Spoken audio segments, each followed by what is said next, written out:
Andy Jackson now 7 kills.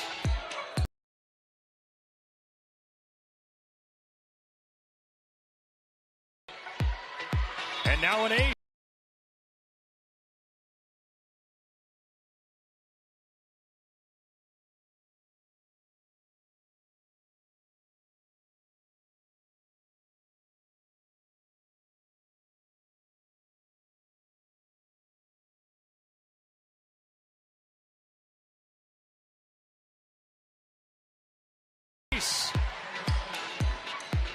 Miss hit on the Indiana side. Off the serve from Jackson, and her stellar night continues. Down low, right side, intercepted pass in the passing lane. Hoiberg on the swipe, across the timeline, left side to the trailer. Sanford puts it up and in! Got it! Timeout on the floor.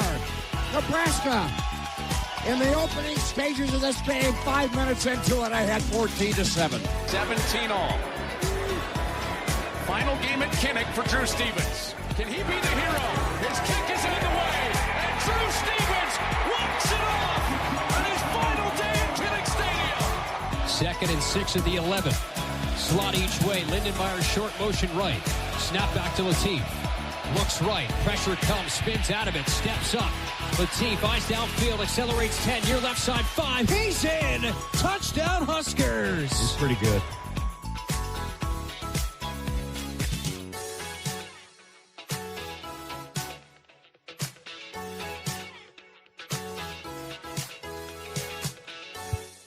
Good morning. Welcome in Hurrdat Sports live, presented by Centris Federal Credit Union. That is Rico. I'm Ravi here at Hurrdat Sports headquarters. Rico, what's going on, buddy?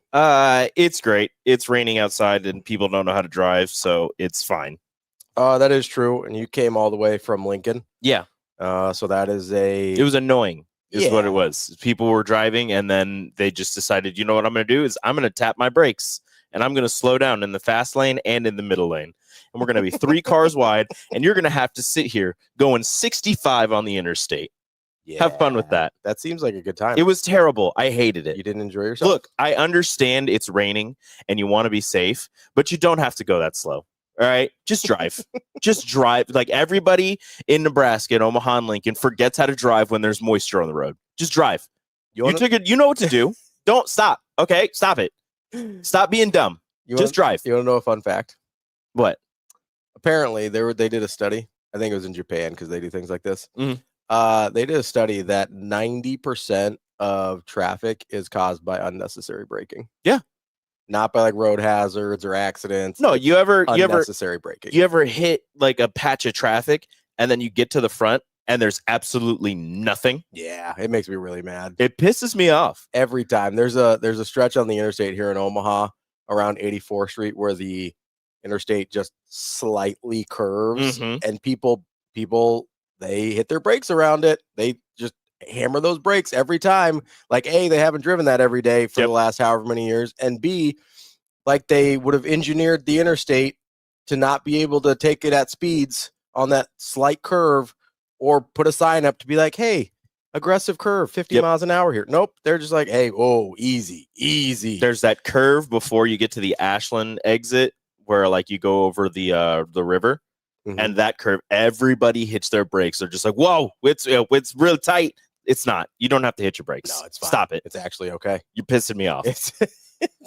Saturday pissed me off. Today pissed me off. I'm just in a pissy mood. We got pissy Rico this morning. Sunday was good, but Saturday and Monday suck so far. Well, Monday's fine. So, well, it sucks, but it'll get better. we got time to turn. I don't know. We got time to turn Monday around still. Ah! We do not have time to turn Saturday around.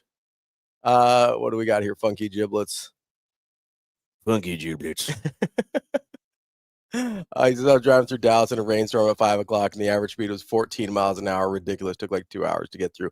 Yeah, Texas traffic is a whole other. I've heard it's bad.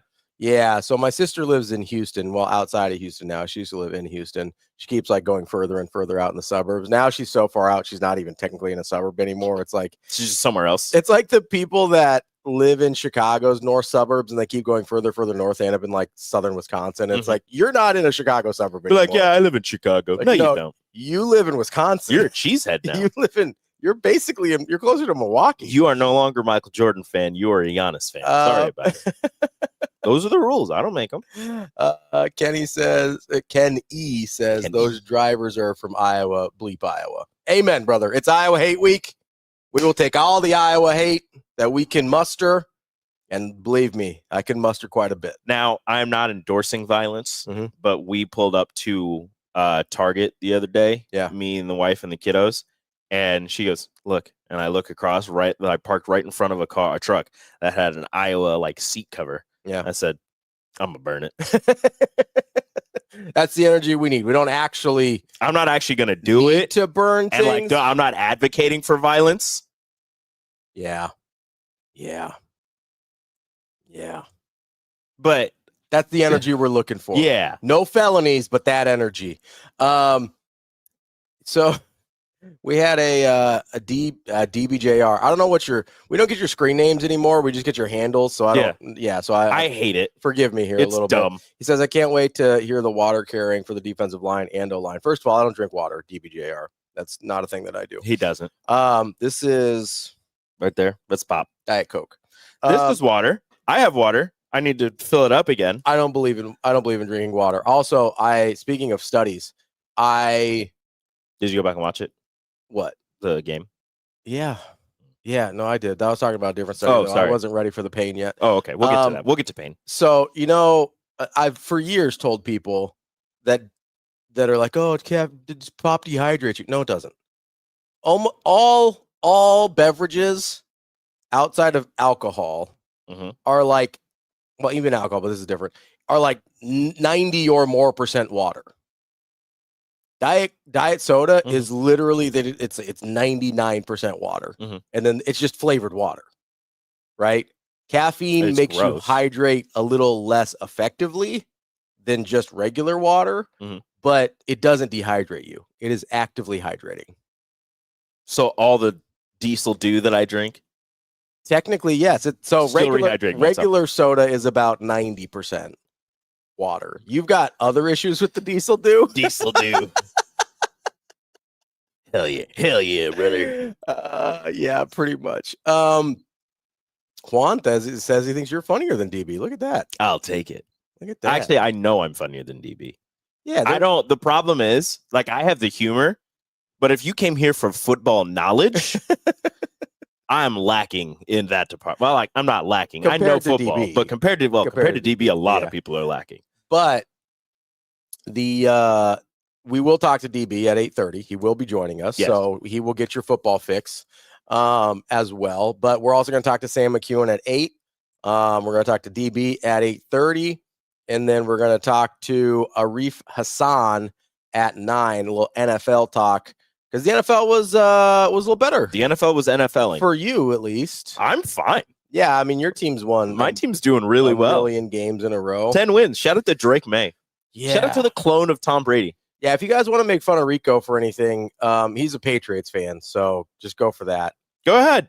That's 10 wins. Yeah, that's you can make fun of me. Yeah, that's fine. If you're gonna make fun of me for anything, make fun of the Knicks. Yeah, the Knicks they're supposed to be really good. They're not doing great. They're not good. It's because OG's hurt. Sure, that's somebody said, and look. Okay, somebody else said this. I didn't say this. I am repeating what I saw on Twitter. Okay, somebody said that the Knicks are really missing their Canadian autistic small forward who is addicted to dunking. I mean, I'm not trying to be out here diagnosing people with autism. I'm not either. But that's what somebody said about OG. Oh, somebody said it, so it's not your fault. Somebody else. I didn't say it. Oh, okay. I'm just repeating. You kind of just said it. I didn't. I mean, there were words in front of it and words behind it. But yeah, sure, I guess. You're kind of saying it. Damn it, Headley. That's kind of my point, Headley. We're starting off a little hot today. I love OG. Mark chimes in. When is Rule going to get to the point of just taking the points when we have them pretty much locked up? He says, I think there was close to 20 points or so left on the field. So let's get into that because a lot of people have talked about the opening sequence. We have to get football already. Yeah. Well, we got 10 minutes in. I think it's time. Pain and sadness time. Yeah, no, it wasn't great. There's a lot of things. I want to start with, I'm not sure there was anything that would have changed the course of the game on Saturday. No, those 3 points at the beginning of the game do absolutely nothing for you. The only thing I can imagine was if Nebraska had been able to convert and score a touchdown there, but then I still need them to get a stop on the next possession in order for me to feel like there could have been any sort of change in how that game went. To be clear, the way that thing played out, I don't think there's any one play or set of circumstances that changes it. Like, don't get me wrong, super annoyed about the illegal blindside block that didn't get called on the touchdown. Right? I'm super annoyed at the blindside block. Was it a blindside block that they called on Lindenmeyer? No, so here's the annoying thing is they called it a block in the back. That's worse. Yeah, because his head was definitely in front of him. Yep. Yeah, they called it a block in the back because they did one of these. That's the block in the back. Yeah. Yeah, it was pretty annoying. I don't know where the refs were really bad. It's a chip. He's chipping him. Yes, I mean, it literally happens on like 50% of football players, if not more. I don't want to pretend like the refs are the reason Nebraska lost that game. They're not. No. They made it that much harder to watch. Like, yeah, they made it really unpleasant to watch. And I do think there's a circumstance where a more appropriately refereed game is closer. But I'm not going to sit here and tell you. Again, there is no single play or set of circumstances that I think changed the outcome in that game. I want to make that very clear. Yeah, there's no way that we can go back and say this one thing would have changed everything. Yeah. Because it was even if you get the touchdown or the field goal on that opening drive, you didn't get either. You had them on the 3 yard line, and they drove down and scored. Yeah. That pretty much set the table for how the rest of the night went. Yeah, and who's to say you don't score, kick it off, they have it at the 25, and they don't go down and score anyways? So they just had to go a longer way. Funky Giblets asks a good question. I think it's worth mentioning here. He says, was this a result of PSU being a perfect counter to what NU struggles at, or did they play that bad, or a combination of both? I actually think it's both. It's both. Because both of them. As we talked to CFB Professor during the Hail Varsity postgame show on Saturday, and he mentioned despite the relatively close talent discrepancies, even though the narrative was something else, the places in which Penn State was more talented is where Nebraska struggled. So that's number one, is the matchup was not great for Nebraska. I thought they could do better. Obviously, I was wrong. Also, Nebraska did play incredibly poorly. Yeah, it was not a good showing, regardless of the positions that they did have very good skill at, still did not show up. And Rule mentioned that in the post-game presser, where the runs that, last week, 2 weeks ago, 3 weeks ago, Emmett was breaking off for 5 or 6 yards, 6 yards. He was getting 2-3 yards. Yes. Like, it just wasn't working. Penn State, and this is something we talked about on the Hail Varsity postgame show. Penn State did what Ravi and what a lot of other people have been asking Nebraska to do to UCLA and to Penn State. Stop the run and force the quarterback to throw the ball and make him beat you. Yeah, that's exactly what Penn State did. That was a perfect blueprint for how you do it. They loaded the box. They were tackling Emmett after 2-3 yards, and they're like, look, if you want to put the ball in your freshman quarterback's hands and have him sling it all over the field, be our guest. You can get all these yards, but once you get down into the red zone and the field gets tighter and your freshman has to make a really tough decision and fit it into a window, or you have to hand it off to your running back, you're not getting either one of those. Yeah, I mean, there was just no possible way throwing the ball 37 times with TJ Lateef is what Nebraska wanted. No. It just wasn't. That was not a game plan that Nebraska could win with, I don't think. And listen, I was pretty pleased with how TJ Lateef played. I thought that his legs brought a dynamic to the table that was interesting and helpful at times. Obviously, the touchdown run being the most prominent example of that. But Nebraska didn't. That's probably pretty close to twice as many times as they wanted TJ to throw the ball. Certainly twice as many times because he scrambled a few. Certainly twice as many times as they wanted him to drop back. Like that was not a way for Nebraska to win that game. It just wasn't. And yeah, he dropped back 45 times. That was not in the game plan. Yeah, that was not what they were going to do. That's twice as many as Nebraska could win with, I think. I'd say 25 is probably like the high end of what they were wanting him to do. Yeah. And they were wanting to hand the ball off to Emmett around that amount of times as well. So and Emmett, it just didn't, his Emmett yards got per 19. carry. Yeah, his yards per carry just wasn't working to the level that they could continue to hand it off to him and feel like they could win that game. Also, they got down really fast and had to throw. That's where it is you get down 20 points by halftime and you're kind of stuck. Yeah. Right? You can't really run the ball at that point. You're kind of put in a position where it's like, especially because Penn State was running the ball effectively. So they're salting clock away. You're like, I honestly feel like effectively isn't even the right word. Punishingly? Is that? I think so. I mean, punishingly running effectively the ball? feels a little low. Sure, that's fair. They were running the ball in a way that was going to limit the number of possessions Nebraska had moving forward. So you do start to, and that's the other part to Mark's point about taking points. Once you got into the second half, you kind of had to go for touchdowns. You're like, I'm only going to get the ball like 2 more times. Mm-hmm. Right? So that ends up being, they actually ran more plays than I thought they were going to, because Penn State was kicking it off to him so much. Yeah. But big plays. They ran 69 plays. That was probably 15 more than I anticipated. But a lot of that is the fact that Penn State was scoring a lot. So you're going to get the ball back, which is not ideal. That's not exactly how you want to speed the game up a little bit there. But no, I mean, so the big thing that I was disappointed in was I thought Nebraska would be able to execute a similar-ish game plan to what we had seen. I talked about the running back yards a lot last week. I thought if they can keep Penn State to about 132. 132 was their average running back yards given up per game. Mm-hmm. If they could keep Penn State to that number, I felt like Nebraska had a path forward to win the game. They did not keep Penn State to that number. They were a good 100 yards over that. They kept one of the running backs to that number. Not even. No, they did not. Never mind. Allen had 30 more than that. Yep, there it is. So he had 160. If you take out the 50-yard run, they kept one of the running backs to that number. No, I mean they went for 230 with the running backs. Both running backs had 2 touchdowns each.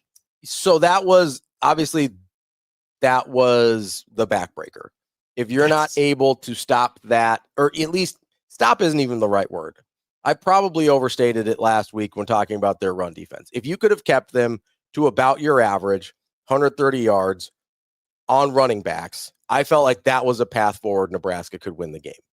Now, Katron Allen and Nick Singleton, very good. And a lot of it is I felt like Penn State kind of just bullied Nebraska. Mm-hmm. Like, I understand there's been talk about Nebraska's defensive line all year. We've seen them play better than this. Yes. Right? I think against like talent, I think Michigan is like talent, both on the lines and in the running back room with Haynes and Marshall. I think they are like talent, and I think Underwood is probably better than Grunkmeyer, although Grunkmeyer had a really nice game throwing the ball. We'll get to Nebraska's pass defense here in a minute. But I thought there was a path forward, and that Nebraska, against similar talent like Michigan, had executed that game plan. Now, I know that Michigan's running backs also went wild on Nebraska, but outside of their long runs, I was saying, so that was the major difference to me, is outside of the long runs, Penn State was still gashing Nebraska. Yeah. Outside of the long runs against Michigan, seemed like they had at least a reasonable grasp on the run defense. How many long runs did Penn State even have with their running backs? They had the one. They had 50, and then they had a 4. Singleton's long was 14. Exactly. Like, they didn't really have massive runs, except for the one, which wasn't even a touchdown. Reynolds, which is not a running back, had 26.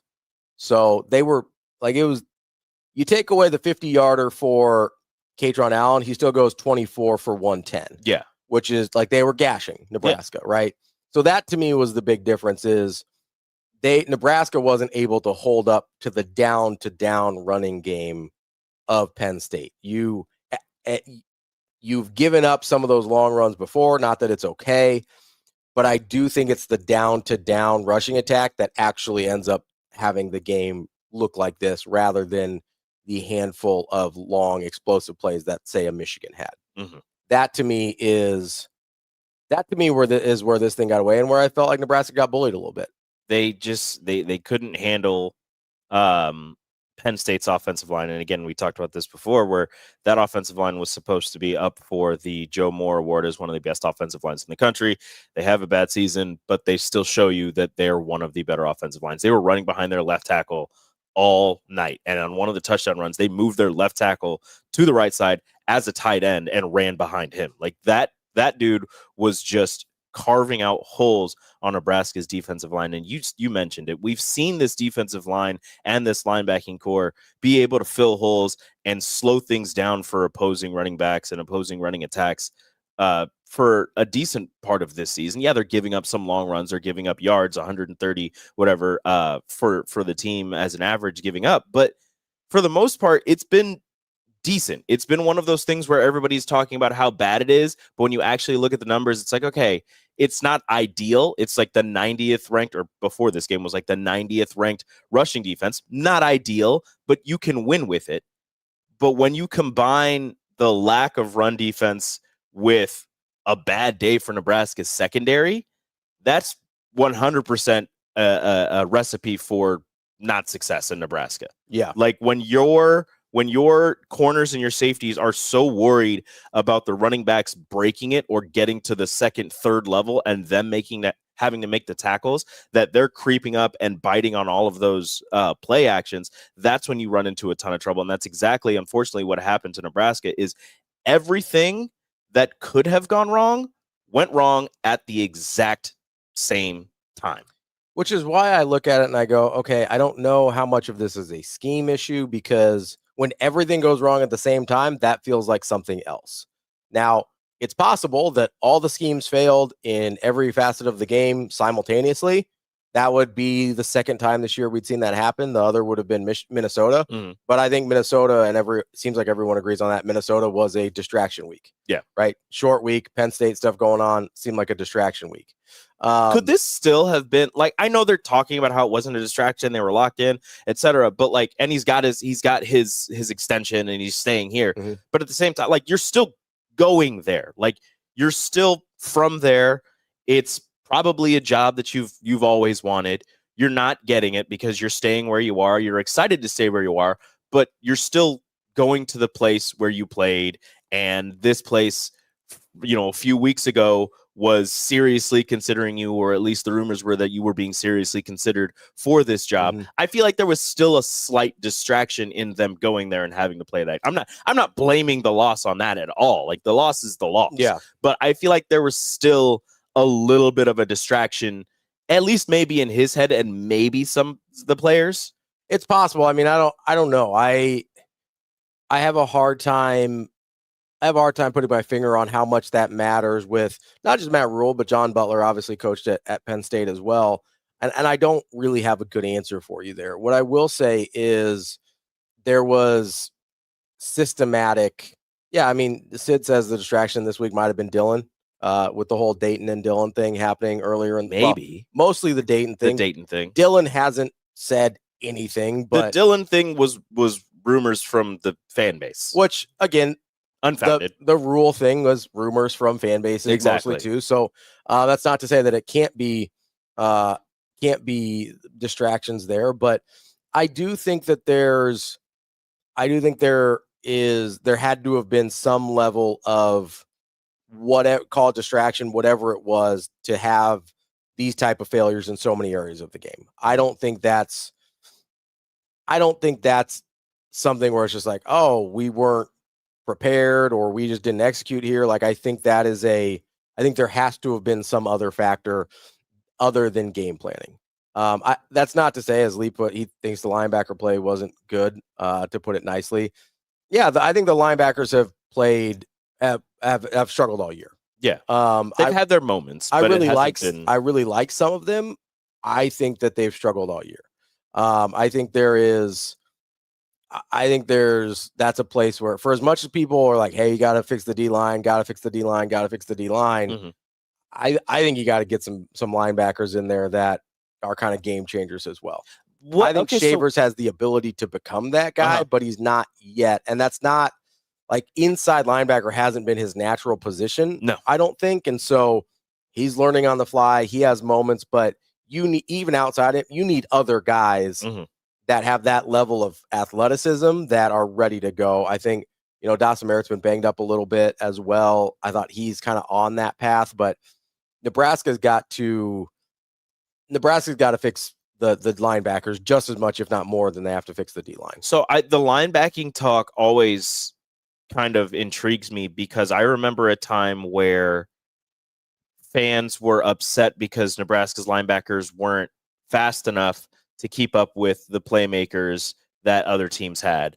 And then there was a switch, and because they had the big linebackers to stuff the run. And then there was a switch and they started getting smaller linebackers who were faster to keep up with the playmakers, but then they couldn't stop the run and Nebraska was getting gashed. And then, they try to maybe combine it, but again, it's mostly bigger linebackers, at least in the middle, who can stuff the run.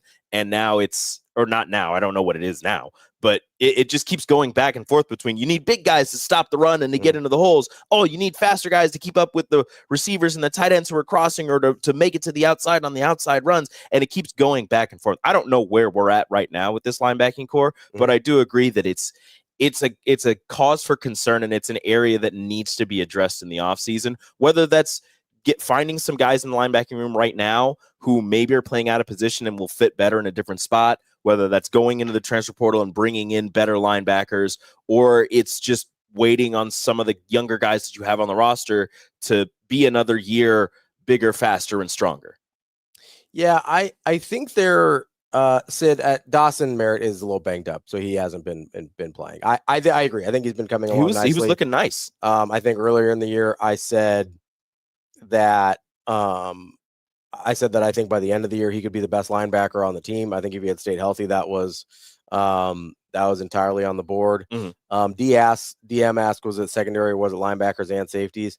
It's kind of a combination of both. I think the linebackers have made things difficult for I've been critical of the guys in the second level quite a bit this year, and I don't take that back. I think they have struggled.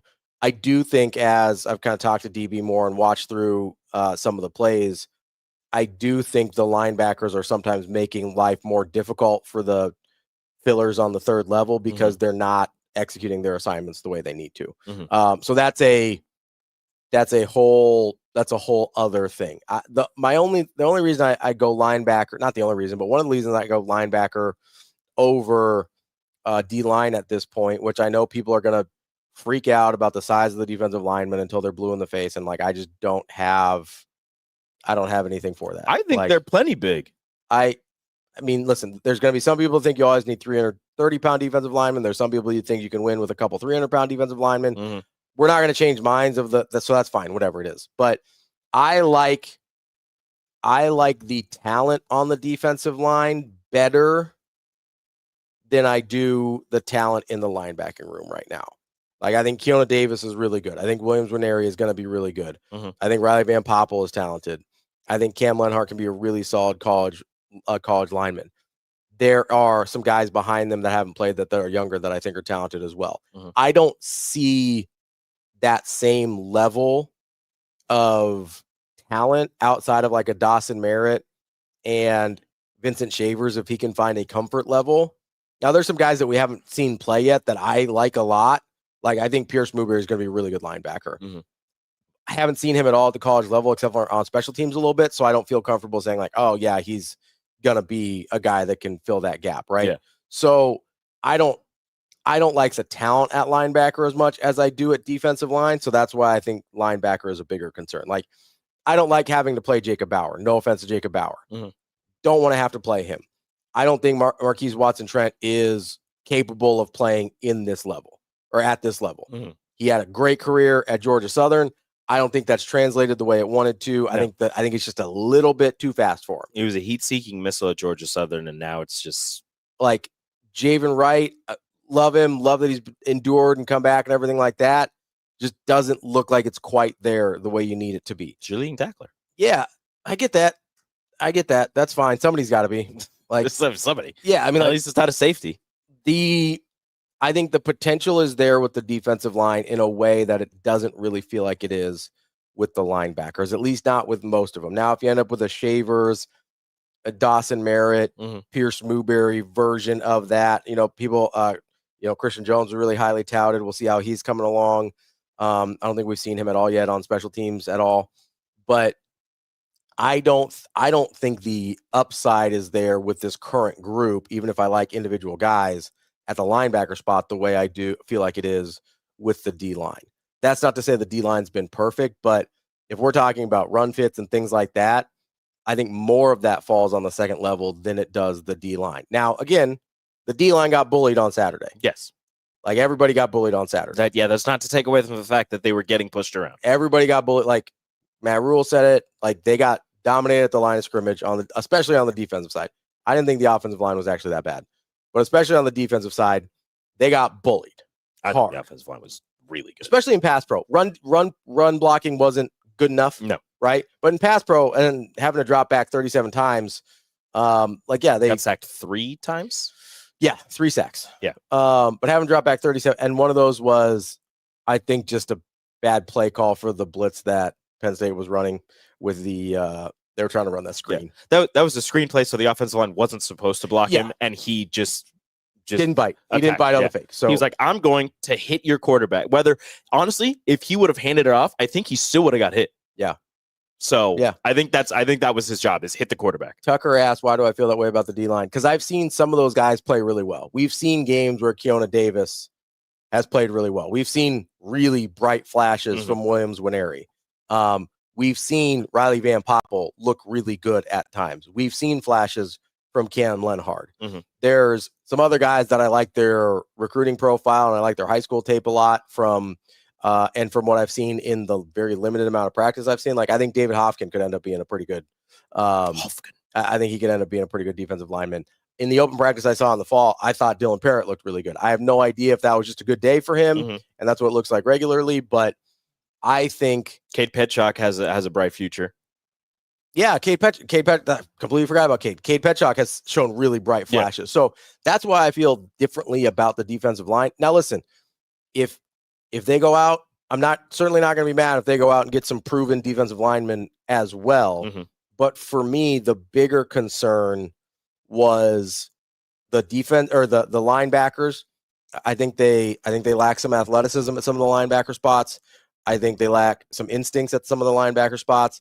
And the guys that have the instincts, like Watson Trent, don't have the athleticism. Vincent Shavers, who's hasn't played that position a ton, has the athleticism, but doesn't necessarily have the instincts. So you have a weird mismatch of guys that I think it's been really tough on the linebacking group this year. It's a bunch of guys where if you combined their skill set would make really good linebackers. Sure, yeah, absolutely. But individually, it's like, okay, well, you're really good at that. You're really good about this. You're not so great about this, and so on and so forth. So as a guy who's not been as high on the defensive line all season, Kobe brings up a good point. You have Malcolm Simpson and Tyson Terry stashed away on the D-line developing too, which I think, those are guys high school tape that I like a lot. You want to talk about a guy who I'll say, you want to talk about the three. I think Tyson Terry is your 330. I don't know how much weight they're going to put on him or how big he is right now. I don't either. But you want to talk about a guy who you can put in the middle and who can use his leverage to, eat some blocks and maybe make a play or two there in the middle of the line. I had him listed at 310 before the season. Yeah, Tyson Terry is going to be that nose guard that you need because that wrestling background is really going to help him with leverage and hand fighting. I love a wrestler at defensive line. Love a wrestler. I'm excited about what Tyson Terry has in the future. For me, for a guy who hasn't been as high on the defensive line as you, my reasoning for why I think this defensive line has a bright future is because all of the guys, not all, most of the guys on that defensive line are so young and are getting not their first shot at playing time, but close to, like, still early in their playing careers in terms of collegiate play. Like, the defensive line has a bunch of guys who have the size and the athleticism, but right now are still kind of learning how to mesh all of that together and work with each other to get things going. That is no excuse for how they've played this season. Like, I'm not excusing that, but I'm just saying that in the future, next year, 2 years from now, if all of those guys stay, or if most of those guys stick around and are still playing and are making the progression that you think they should be making, especially with Terry Braden as their defensive line coach, and he was coaching in the NFL. He coached a guy named Chris Jones, famously. I don't know if you guys know who that is. Then I think this defensive line in the future has a bright path to getting better and to potentially being the defensive line that people are asking for, or at least close to the defensive line that people are asking for. Yeah, I do think there's a more direct path towards impact guys already on the roster on the defensive line. Yeah, this year was just bad. Yeah, and also they will have to go to the portal because you have guys like Elijah Judy who played a lot of snaps that you are going to have to replace. However you feel about him, he was one of the bigger guys in the middle there. You're going to have to go replace him to go figure out what you want to do on that defensive line. So I think the path there is much clearer and much cleaner. I think the path at linebacker probably requires more massaging and figuring out how you want that to look. That's where I would start, because I think there is, if you're spending money, and listen, if you've got impact defensive linemen that want to come here, like absolutely pay them and have them come here. Like 100%. That's not. I'm not going to be mad about it. Absolutely. Like I'm always. The guys in the room might be a little upset about it, but I ain't mad at it. I mean, listen, you got to do what you got to do, right? But I also think that if I'm out there spending on guys, obviously you're going to have to plug some holes on the offensive line, although I like some of the guys they've got coming up as well. And linebacker is a place where I look at it and I go, hey, you got to get some guys that are both instinctual and athletic enough to play in the league here.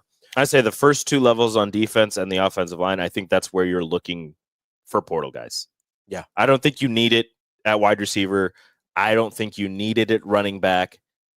Even if Emmett decides to leave, unless a big time running back gets in the portal and is interested in you. I think you do. I think you do probably need. You think so? Yeah, I think so. Because Alex got Amir Brown though. He's 27 though. Is he? Yeah. I thought he was 26. I think he's a 2027. I'll have to double check here.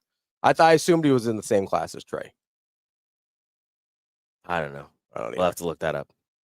But the point is, yeah, he's a 27. Dang it. So you've got a ways to Never go mind. on Maybe Amir you Brown. should. Yeah, I think you've only after Mosey and Nelson don't have a ton of guys that you're like, oh yeah, I can throw him in there. And even those guys have not gotten hardly any carries this year, even though I like both of them. That's because you got a workhorse back. You do have a workhorse back, but that you got to supplement the room a little. Nobody else. Just one. No, next year you got to supplement the room. Oh, now you got next year you got to supplement the room a little bit. Well, I mean, when you're spreading it out like 12 carries per person, I think it'd be fine. Yeah, nobody there is going to get like 12. Well, hold on. Didn't think Emmett was going to get 25 a game. Hold on. Nobody thought Emmett was. Let me stop myself right there. Yeah, I don't. I don't think they're going to stand pat in the running back room. They might bring in two guys. Somebody mentioned a short yardage guy. I wouldn't bother me at all if you brought in a short yardage guy. You got Barry Liebentritt. I said this. Use him.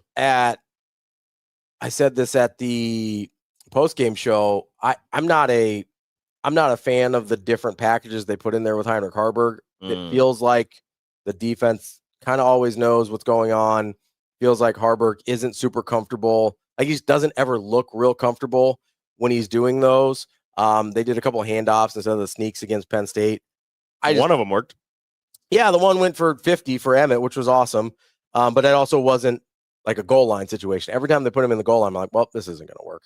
It's one of those things early in the season that you thought, oh, they're just doing this so they can set something up later in the season. And then it never happened because you're sitting there like, oh, well, he's playing tight end, but he was a quarterback.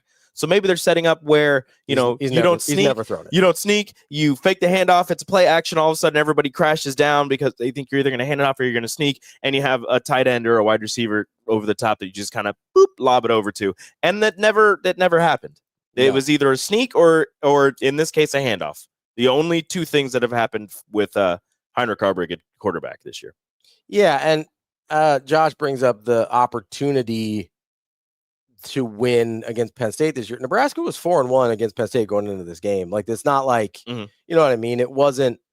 This isn't Ohio State where like they've sort of been a boogeyman a little bit more. Like This isn't Minnesota. Come on, guys. I mean, to be fair, yeah. Like, this is actually one of the schools that Nebraska's actually had some success against, weirdly enough.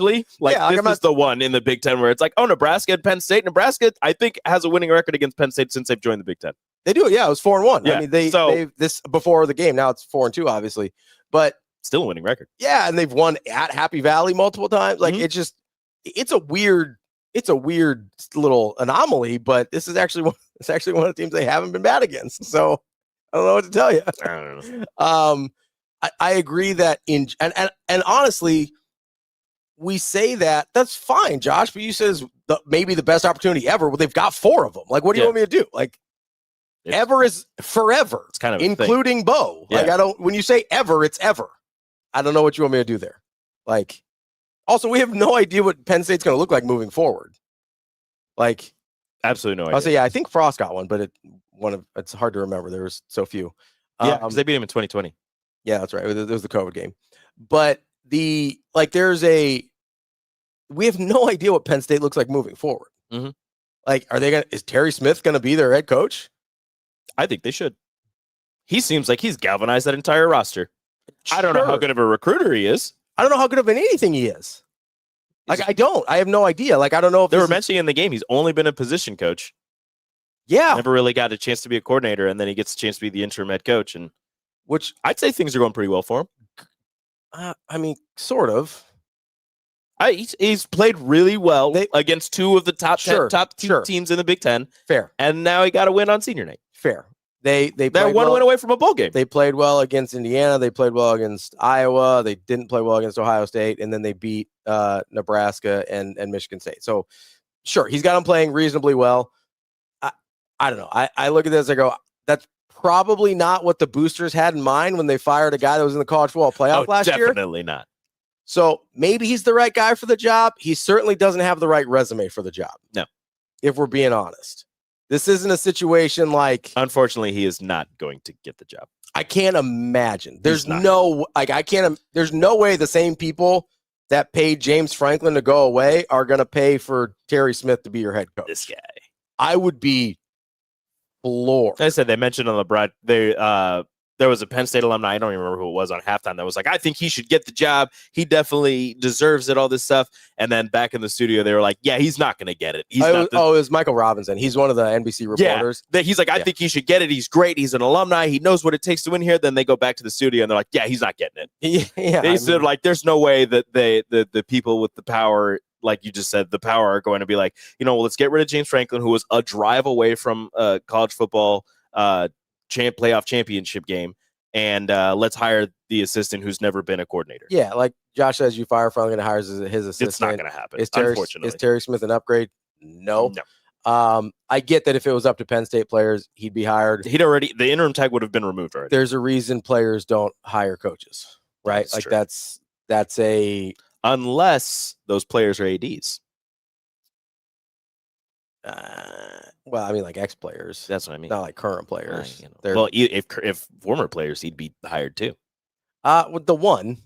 Penn State, they like him. Have you been on Twitter? He is a Penn State guy. They like him. To the point of defending Joe Pa, which was pretty weird. We're not getting on that again. It's super weird, man. We're not doing that. It's super weird. It is, but we're not going there.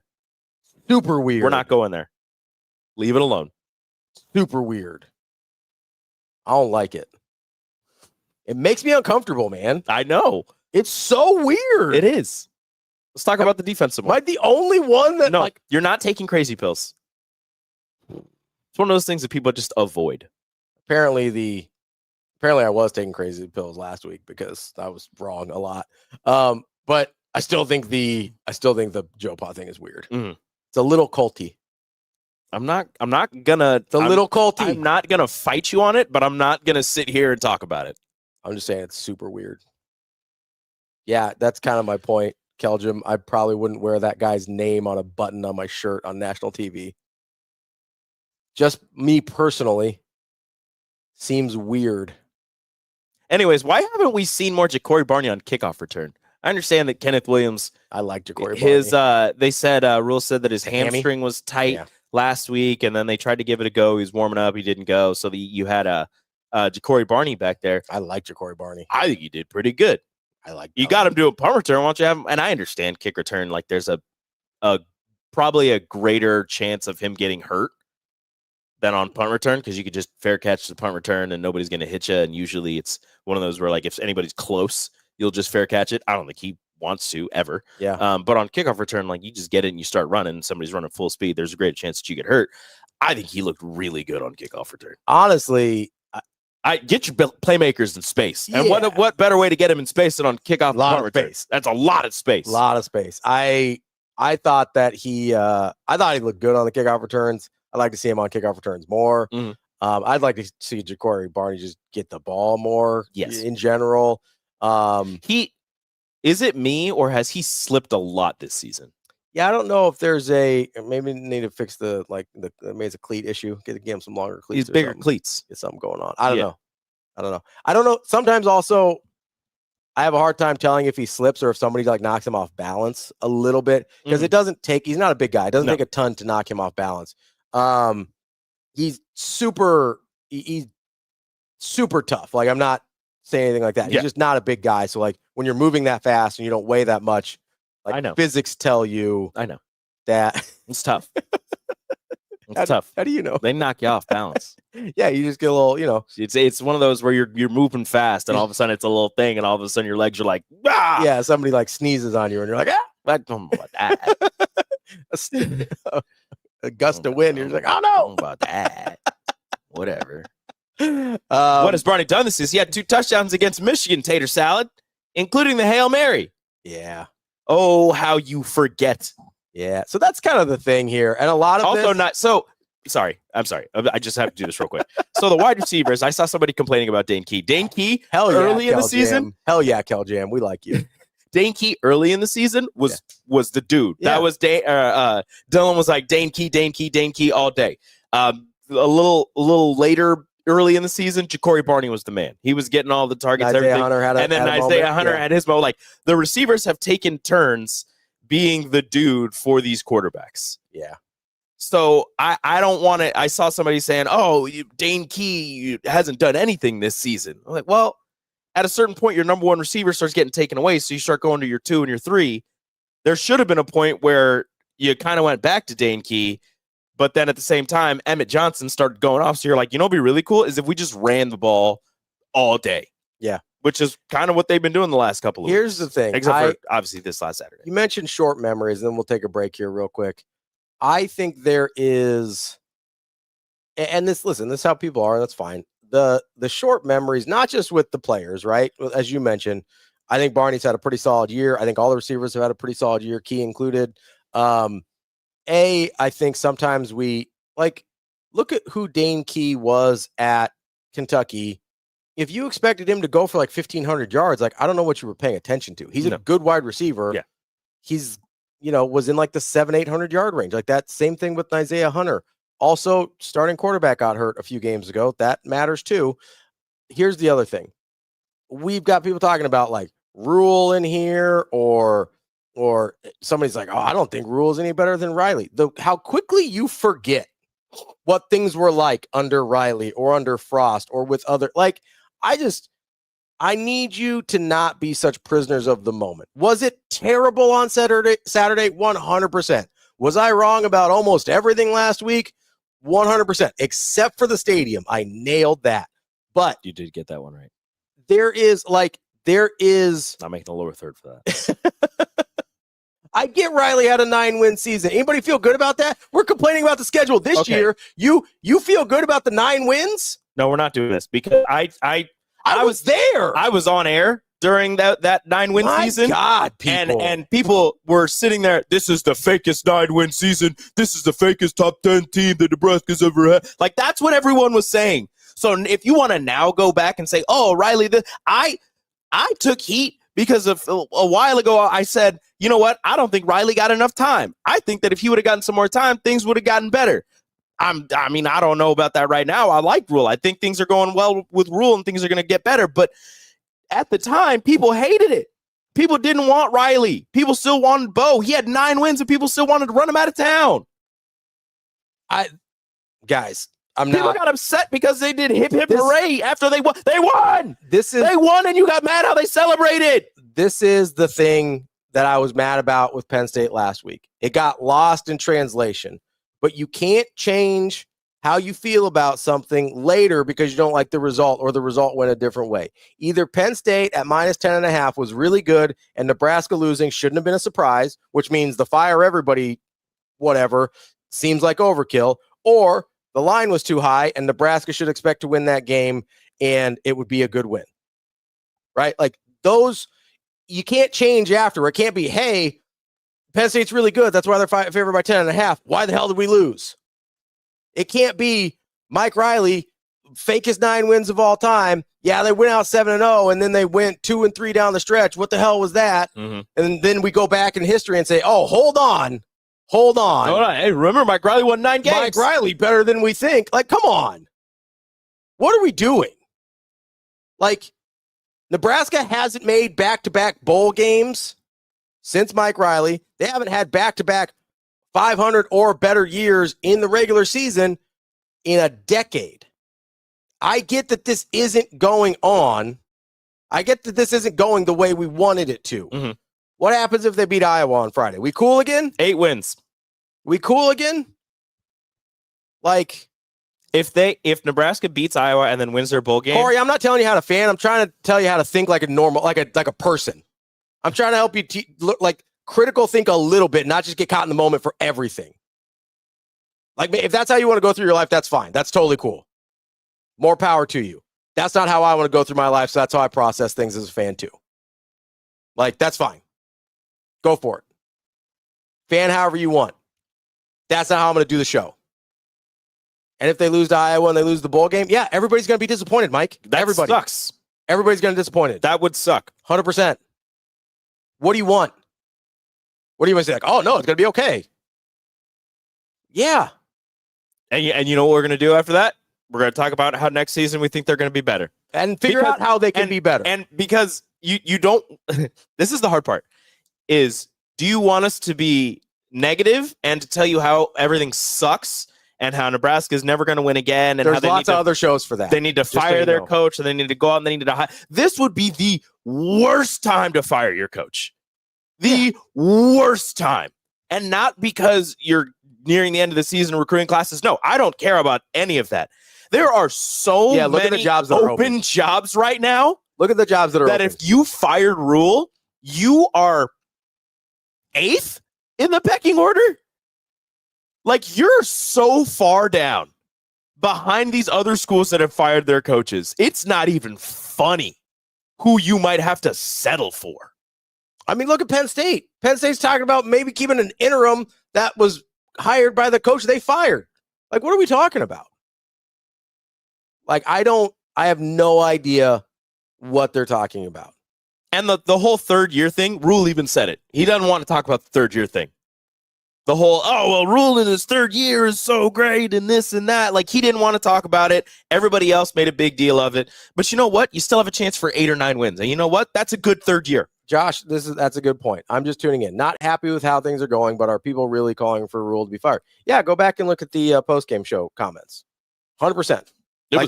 There's a lot of it. It was dumb. Like, I get that people are not happy. I'm not happy with how things are going. I also can see the forest through the trees and say, hey, this team is in a better spot than it was when he took over. It was in a better spot. This team in general is in a better spot than they were when Mike Riley won 9 wins. Nobody felt like that was sustainable. Not a soul. Mm-hmm. Not a soul thought that was sustainable under Mike Riley. And guess what? It wasn't. Right? Nebraska is headed in a better direction than they have been in over a decade. That's a fact. Mm-hmm. If you can't see that, I don't know what to tell you. You can be frustrated with how it went against Penn State, how it went against Minnesota. Like, I get it. I understand. I'm frustrated too. But being able to take your frustration in the moment and zoom out and still see that things are going better than they have in over a decade, that's not that hard to figure out. And I get people looking next year's schedule. Guess what? When we looked at this year's schedule, Penn State wasn't 4-6. Yeah, I said 10 wins, Kobe, because I thought it was going to be better than this. I'm as disappointed as anybody. Obviously, I can still zoom out and see that things are headed in the right direction, or I think things are heading in the right direction. And Josh D'Lo, like I criticized Rule. We talked about how bad the defensive line was, how bad the linebacking core. We're not sitting here pumping sunshine. We're just trying to say, hey, things could be better. They can still look. Nebraska can still beat Iowa. You know what else they can do? They can lose to Iowa. They could still win in their bowl game. They could lose in their bowl game. But I'm not gonna. Me personally, I don't want to sit here and talk about how they're going to lose and talk about how they suck. I don't like being negative. I like being positive. I'll give you a little bit of negativity every once in a while, but for the most part, I'm going to sit here and say, I think that they can beat Iowa because Iowa has really zero semblance of a passing game, and the running game is mostly their quarterback. The last running quarterback Nebraska had to face, you know what they did? They won the game. And he was a better thrower than Gronowski. And a better runner. Nico's super dynamic. Yeah, right? Like 6'7". It's Nico Iamaliava, the volleyball player. People forget. I don't want to sit here and be negative. I don't want to sit here and talk about how Rule should or should not be fired. I think the program's going in a good direction, so I'm going to talk about that. Yeah, and it's still totally reasonable to be disappointed. He says Keldrum says you can be negative and you can be disappointed in something and not Chicken Little about it. That's where I'm at. Yeah. Like disappointed. I don't think the sky is falling. I'm upset. That game sucked. Nebraska sucked on Saturday. Yeah, absolutely. They were terrible. But you know what? It's a new week, and they can get better. And it's Iowa Hate Week. That means it's time to beat Iowa. CFP professor who's smarter than all of us says, fire Rule. What are we talking about? He just now got young. He got young at Temple Baylor year one before he went on a run. It's set up now. Just breathe. I agree. USA. Breathe a little bit. College football professor smarter than all of us. I promise you. Let's take a quick break here. We're going to talk to Sam McKewon coming up next. That's Rico. I'm Ravi. It's Hurrdat Sports Live. It's 0 days at Edwards Nissan. 0 down, 0 to its signing, and 0 payments until 2026. The Black Friday sales event is on. Give thanks, get driving. Drive a 2025 Nissan Sentra S starting at $199 a month for 36 months with 0 down and no payments until 2026. Over 39 Sentras ready to roll. Or sign and drive the 2026 Nissan Rogue SV all-wheel drive for $299 a month. 0 down and no payments until 2026. These 0-day offers end soon. Hurry to Edwards Nissan. It pays to make the drive to Edwards Nissan.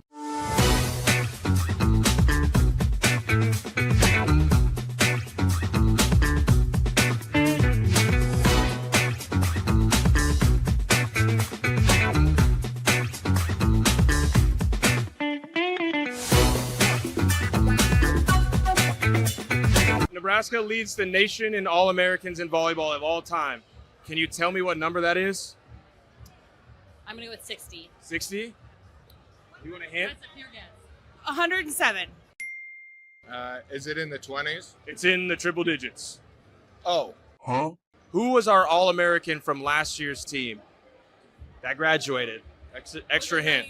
Lexi Rodriguez. It was Lexi Rodriguez. Good job. You got that one. Good job.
Aspirations can drive us. Sometimes a simple gesture is what fuels the pursuit of a dream. When it's time to make your dream a reality, we are here to help.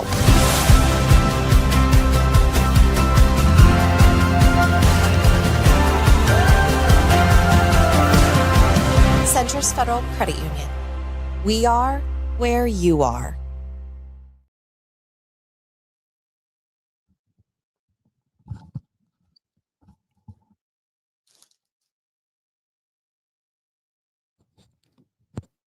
At the end of the day, TJ, I don't think had a bad play of the night. Even on this, we called the kind of rollout play, and it ended up being a sack on the one. If you remember 2 games ago, Sam, against USC, twice he ran and twice they knocked the ball out and fumble went out of bounds. Kid hasn't really been hit in a long time. Got out there, even on a play like that, he gets down. I think he moved the ball. He got us on the right checks. He handled the pressure. He handled the crowd noise. We had to go on silent the whole night. I thought TJ did a lot of good things. There's probably some throws at the end of the game. He'd love to get back, but he battled, he fought, he tried to run guys over and all that. I would probably prefer that he didn't always do that. But I think it sent a message to our team that he was going to fight for us, and that Emmett was going to fight for us, and that Sierra was going to fight to the end. And so, he'll have to be ready for obviously a great Iowa defense, a different type of defense, but a great Iowa defense. And it's a short week. It's going to be a real challenge for all of us, and we're ready for it.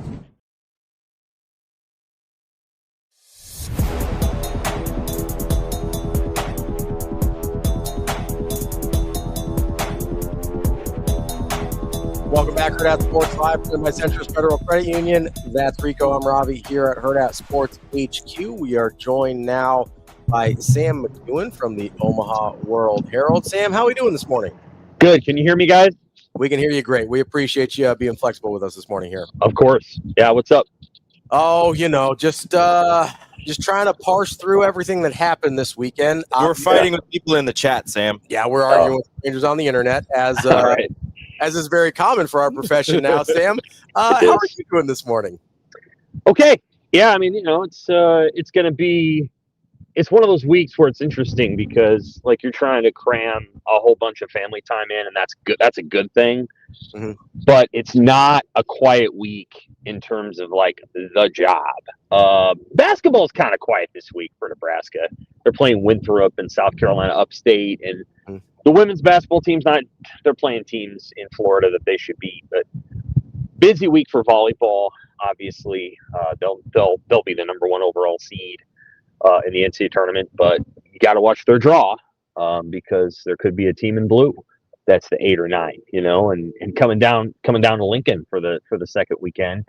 And for football, it's just a huge game, right? I mean, they laid an egg out in State College and did not play well. Maybe you could always argue that if that first drive ends in a touchdown, the entire nature of the game changes. But you can't have one play go bad and then have what happened happen for the next 2.5 quarters. That's the worst 2.5 quarters Nebraska's played since Indiana last year. They just didn't. Their defense didn't respond. Their offense didn't have enough plays in the Rolodex, and it felt like I don't think there was any concession. I think they kept playing hard, but it felt like, okay, on to Iowa. There was a moment in there, where it just felt like when they came out for the second half and Penn State went right down the field, they're like, okay, this game's over. And, it's at that point you start writing because they ain't coming back. They're not pulling out all the stops to come back here at Penn State. So pretty disappointing performance from Nebraska. Yeah, I'm curious. You said something there about the opening drive and whether they get points there or not. Because I've thought a lot about that, and as I'm rewatching, I'm trying to figure out if I think that if something had changed on that drive, whether they take the 3 points or whether they actually convert and get the touchdown, is there a part of you that believes that could have changed the course of the game, or because of how everything else played out, you're like, yeah, that probably, whether they score there or not, probably doesn't change it based on how Penn State played? I think Penn State still wins the game. I picked Penn State to win, and I thought it was going to be a very tough challenge going out there, even with the crowd not being very large. Mm-hmm. I thought it was going to be hard. It was still the hardest road game Nebraska had all year, which is notable. I think it would have changed the competitiveness of the game. Sure. I don't think the game is very competitive, and I do think you take that into account. Like you can't just say, well, a win's a win and a loss is a loss. I thought that, for example, the loss to Indiana last year really kind of put a bad spin on that season until the next week when they almost beat Ohio State. So like it matters how you lose, and I thought Nebraska lost in a sort of, well, we're going to do what we can here, and we'll let TJ throw the ball around and try to play the game the right way and so on and so forth. But yeah, their defensive strategy didn't work. They thought they could maybe, put a 5-man line out there and maybe solve some things. And that Penn State just kind of ran around it, to be candid with you. They threw around it and they ran around it. Yeah. They let Nebraska line their 5 guys up and do whatever they were going to do. And it just wasn't a very good strategic plan, and they still haven't figured out how to stop teams on the edge of the field. I don't know if Iowa will exploit that. Hard to say, but it just didn't look like Nebraska was very well prepared. Didn't look like they had a schematic advantage. Looked like they got out coached. Just one of those games where it's like, I don't know. It was, and after the game, they're like, "Hey, this stunk," and then we're gonna move on. So Iowa does them a favor by being the next game, right? Like Iowa does them a huge favor by being the rival that comes after the Penn State game. So we're not going to spend much time talking about it because they're going to be all focused on Iowa. But if you lose to Iowa, that loss to Penn State looks a lot worse. Yeah, I mean, if you lose to Iowa, the whole season looks a lot worse, right? I mean, it gets a lot harder to feel good about progress. Not to say that there's not any, but a loss to Iowa really changes the entire tone of the offseason, doesn't it?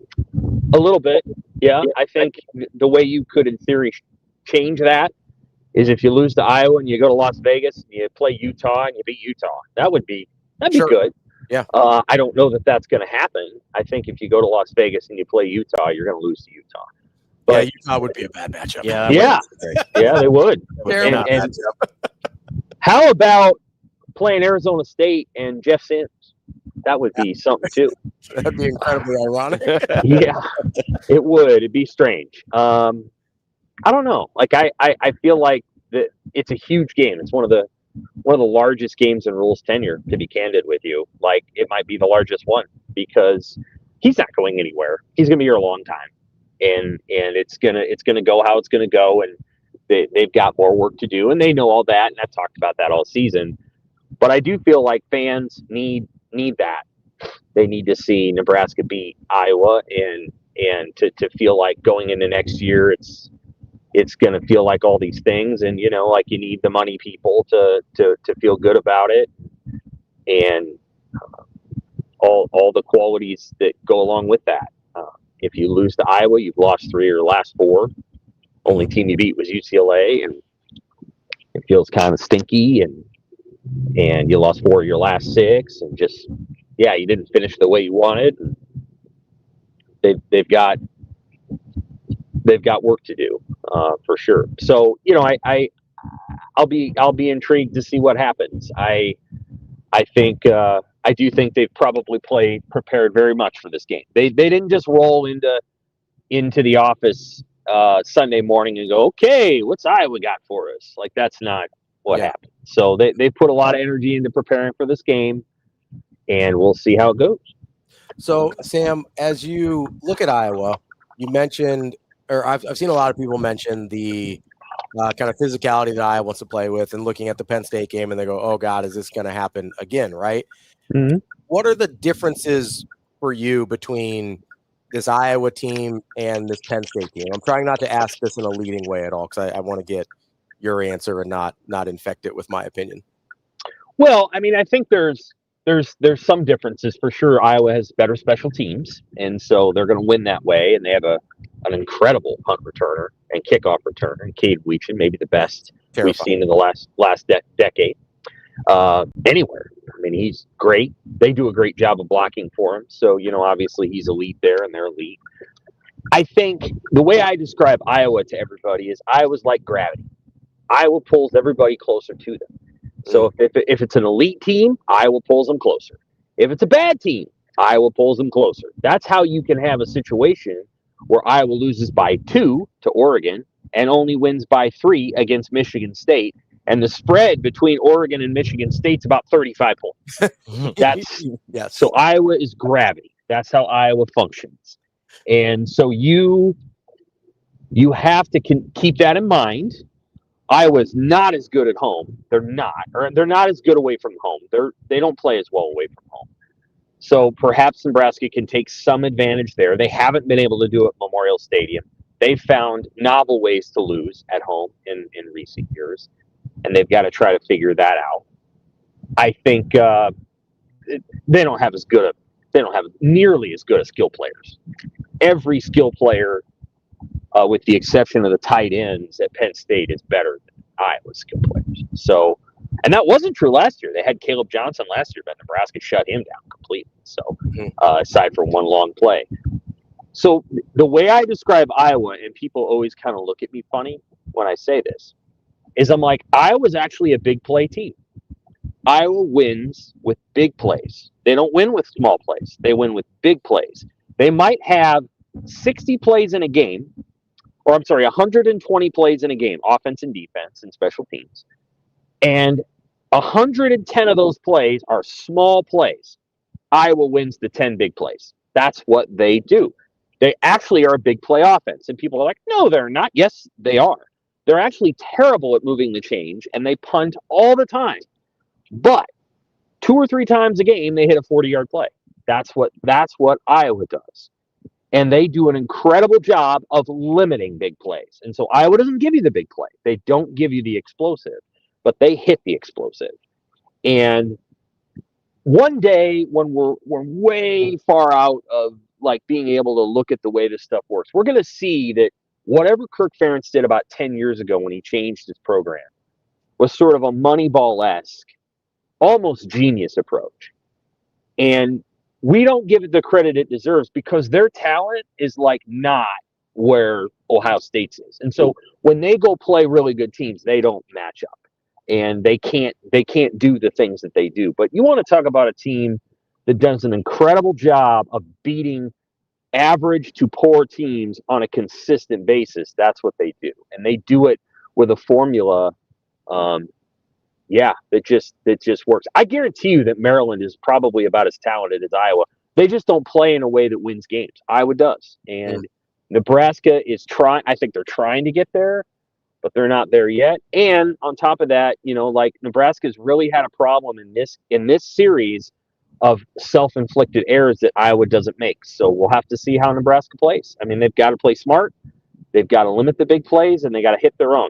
There is a scenario out there, guys, where Nebraska wins this game by 3 touchdowns, and I'm not kidding. One day, it's just all going to happen, and they're going to kick Iowa's butt. I just don't know if that's going to be Friday. I kind of thought it would be, but watching Nebraska play Penn State, and understanding what I feel like I'm hearing is the undercurrent of the team right now, everybody around there is just really worn down, like physically. Like the defense is just not what it needs to be. It's a little small. It's a little over. It's just a little worn down. And I think everybody's just a little, you get late in the season, everybody's kind of heard the same messages.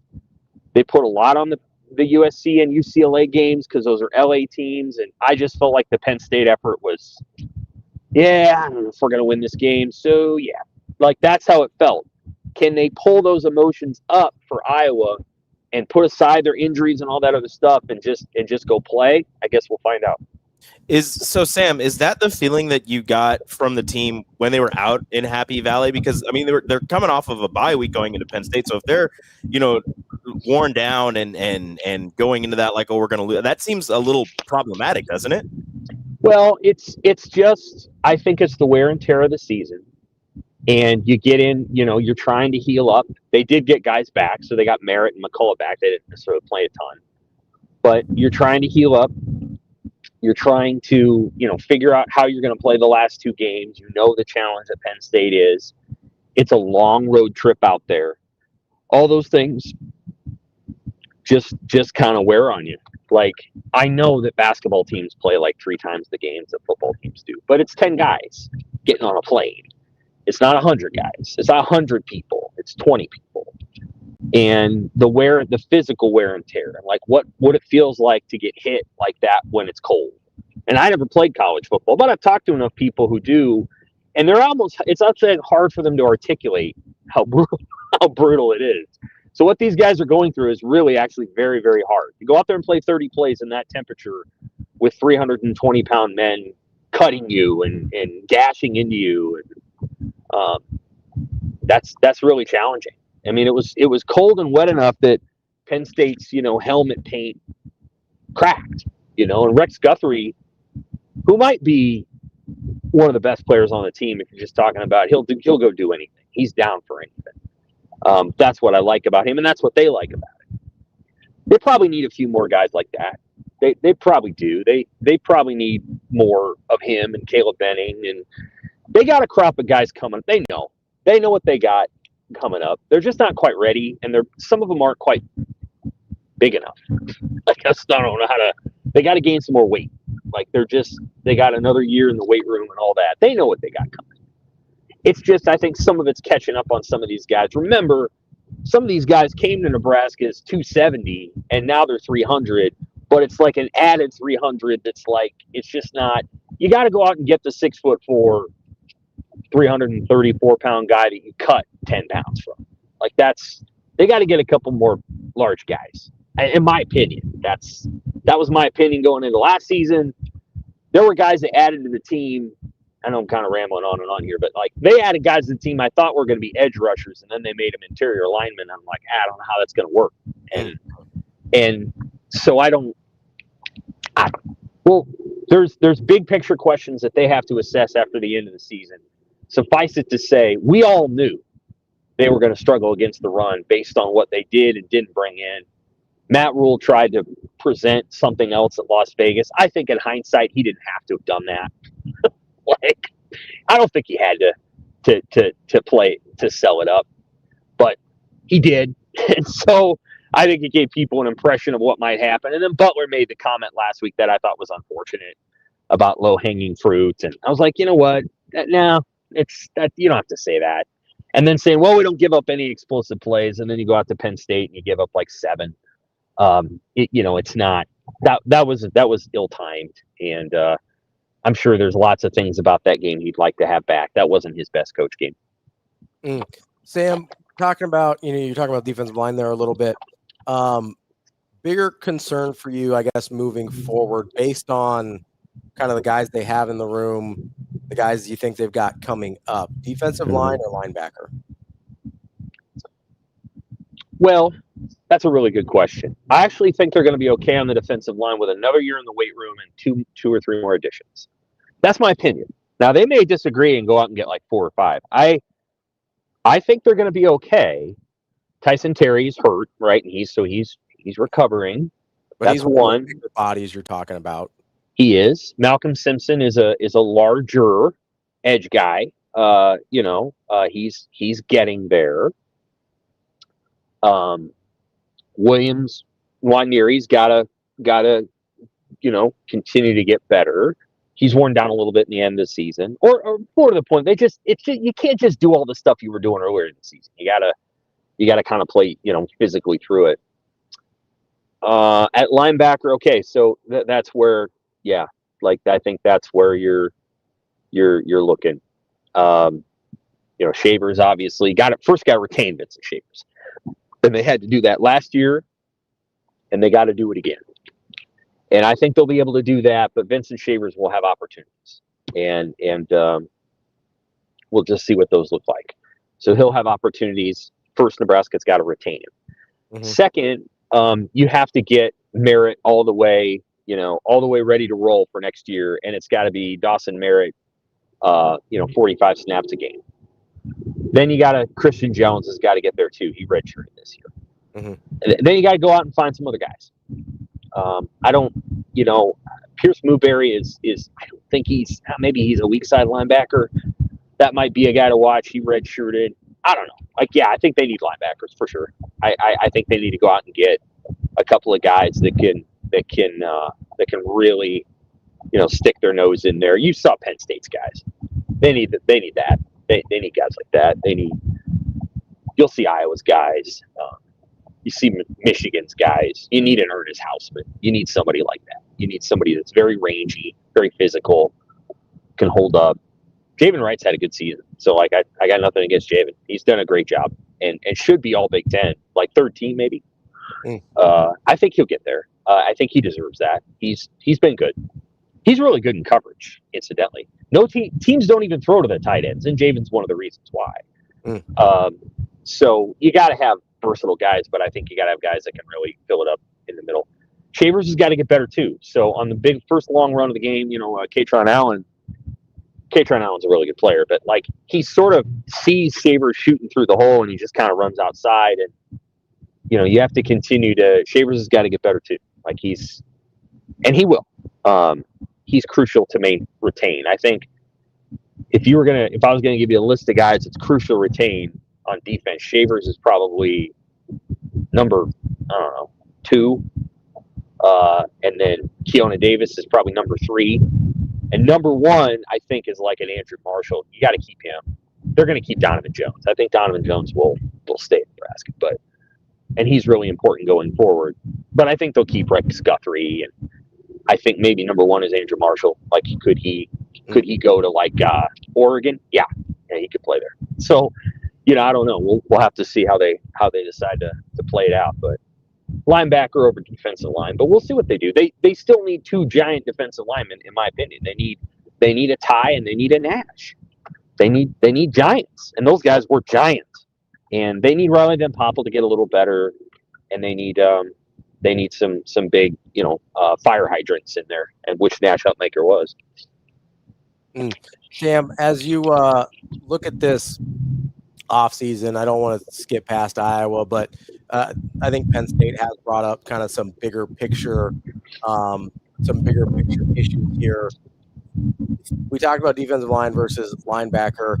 How have you felt about the wide receivers that got brought in? We've had some people bring up like, hey, doesn't seem like maybe Key has been as consistent as people wanted, or Hunter has been as consistent as people wanted. How much of that is the offense overall in general? How much of that do you put on the wide receiver?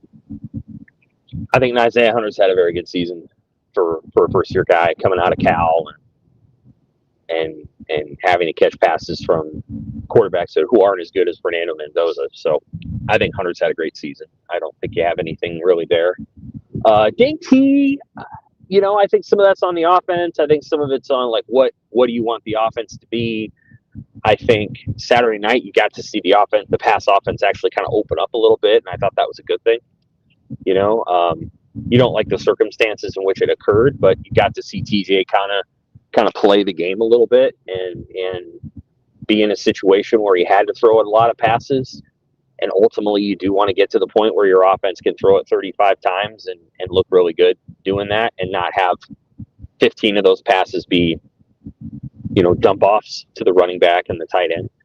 And so I thought there were some moments. Key is sort of their RPO slant guy, and I thought they hit him on a couple of those. It's hard to assess. It's a low possession league. Mm-hmm. It's a low play number league. You can't skimp on the receivers. You still have to have guys that can go make plays. But at the same time, I think some of it is Holgerson's coming into the league. He's coached 4 games in the league. He's looking around. He sees Banks and 18 are leaving. Nayor. Mm-hmm. And he's like, well, we got to go get receivers. And, got to go get a back too next time. Got to give Emmett a little bit of a breather. See, people think, well, Emmett wouldn't have had all these yards if they had another back. Well, he might not have as many yards, but I'll bet he'd be averaging a couple more yards per carry. And that's the thing. Like, Emmett got hammered in that game, and he played really well, as he always does. But, what you want is a guy that can go in there and average 7 yards a carry. And I think if they had a hammer back that could have taken some of those punches off him a little bit, well, then all of a sudden he's got a little bit more burst, and he makes another guy miss, and all of a sudden you got another long run. So I think it would have been, they'll go out and do that. Emmett's really got to consider the NFL. Mm-hmm. And so we could be saying goodbye to Emmett on Friday. Like, that could be it. That could be his last game. He could be going to the league. So then you got to go out and find two backs, folks, because they don't have a lead back in the guys behind him. They don't. So I thought maybe they did. Maybe they thought they did, but they don't. And so, or at least right now they don't. And so if Emmett leaves, are you going to pay Emmett to stay? Are you going to pay him like millions of dollars to stay through rev share money? Or are you going to say, you know what, go get your NFL dreams and go find, and then go pay $500,000 to somebody else to come in? Like, that's actually a decision that I'm sure Pat Stewart will lay out to Matt Rule and make a recommendation. Like, that will be something that he'll have to say, because I'm guessing there is a dollar figure that in theory could retain 21. Yeah. Somewhere it's not zero, and it's, probably north of not 7 figures, probably. Yeah. I mean, really, there's probably a number that can do it. Yeah. But do you want to do that? Do you want to dedicate that? And then, and say, well, that's not a problem we have anymore. The cautionary tale there is Nick Singleton at Penn State. So he could have come out last year, probably been a second-day pick, comes back, going to go win a natty. Didn't have a great season. Not as good as Katron Allen. Probably lost some draft stock, but he probably made 7 figures. I think they were paying their running backs combined probably about $3 million. That's what I think. And I think they probably got the quarterback on a whatever you call it, pretty discount deal. I think that's a good guy, that Drew Aller, and I think he probably took less to play there and play with all those guys and try to win a national title, so you feel for him. But they probably spent a lot of money on those 2 running backs, and, it finally paid off. Right, time to play Nebraska. Saturday. It worked Saturday. Yeah. Sam, I know you got to get going. I appreciate the time, as always, and hope you have a great Thanksgiving. And hey, same to you guys. What's your favorite Thanksgiving food? Oh, so this is a hot topic here. I'm not a huge Thanksgiving food guy. Robbie does like tacos on Thanksgiving. I will say, so this isn't like, not everybody has this, but if there's like a scallop potato, au gratin potato dish like that. Oh yeah, those are awesome. Mine's stuffing, but I love scalloped potatoes, and I love pecan pie. Pecan. Ooh, okay. Pecan or pie. pecan, as some people say, but pecan pie. That's my pecan. I'm a big holiday ham guy. My grandma puts like the pineapples and the pineapple juice and the cloves and all that syrup and sugar, and it's just I'll eat an entire plate of just that. Ham is excellent. If you have not already seen the Danny Hurley little line about turkey on Thanksgiving and why his team won't be eating on Thursday, it's not quite safe for the stream, but it's hilarious. and his team will be eating their Thanksgiving on Wednesday because of tryptophan, and he explains that situation.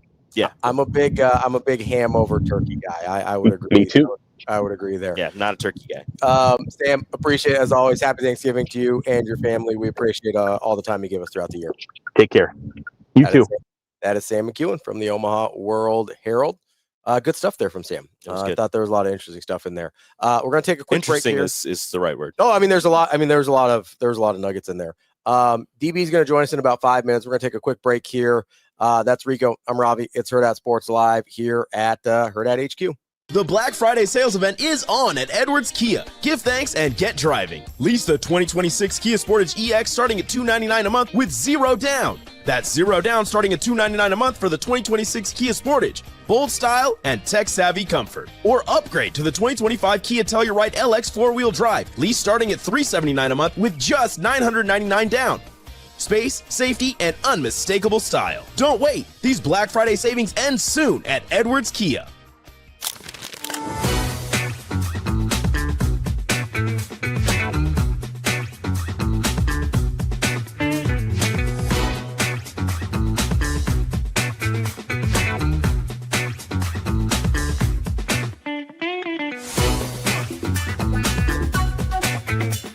Well, I think the biggest thing is, if you watch that game, I mean, your quarterback, your freshman quarterback's out there. I mean, as I said to them at halftime, it's 3rd and 19 on the 1 yard line, 2 yard line, and I said drop back and let it rip.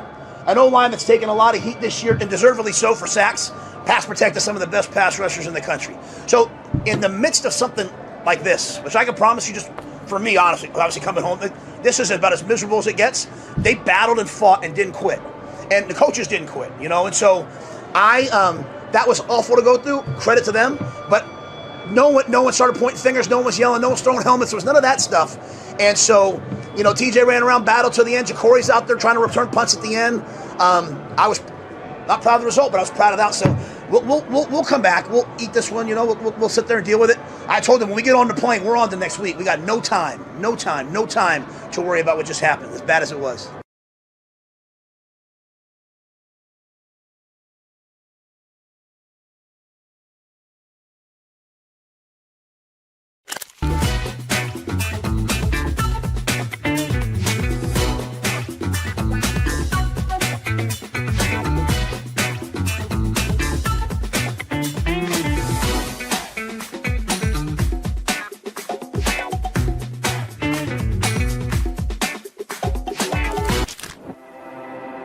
A successful financial future is built one coin at a time.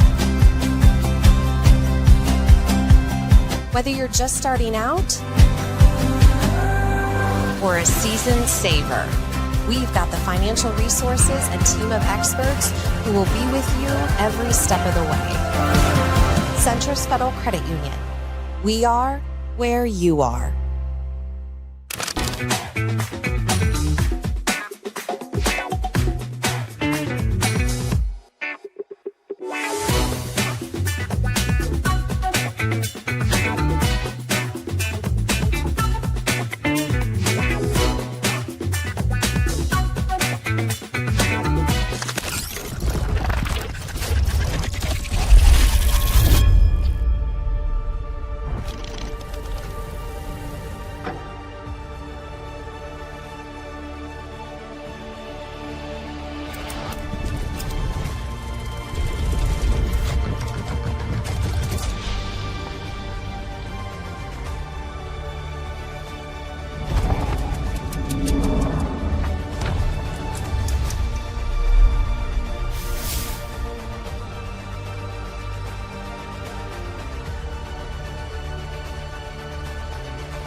Highest standard. They're locally and family owned and operated.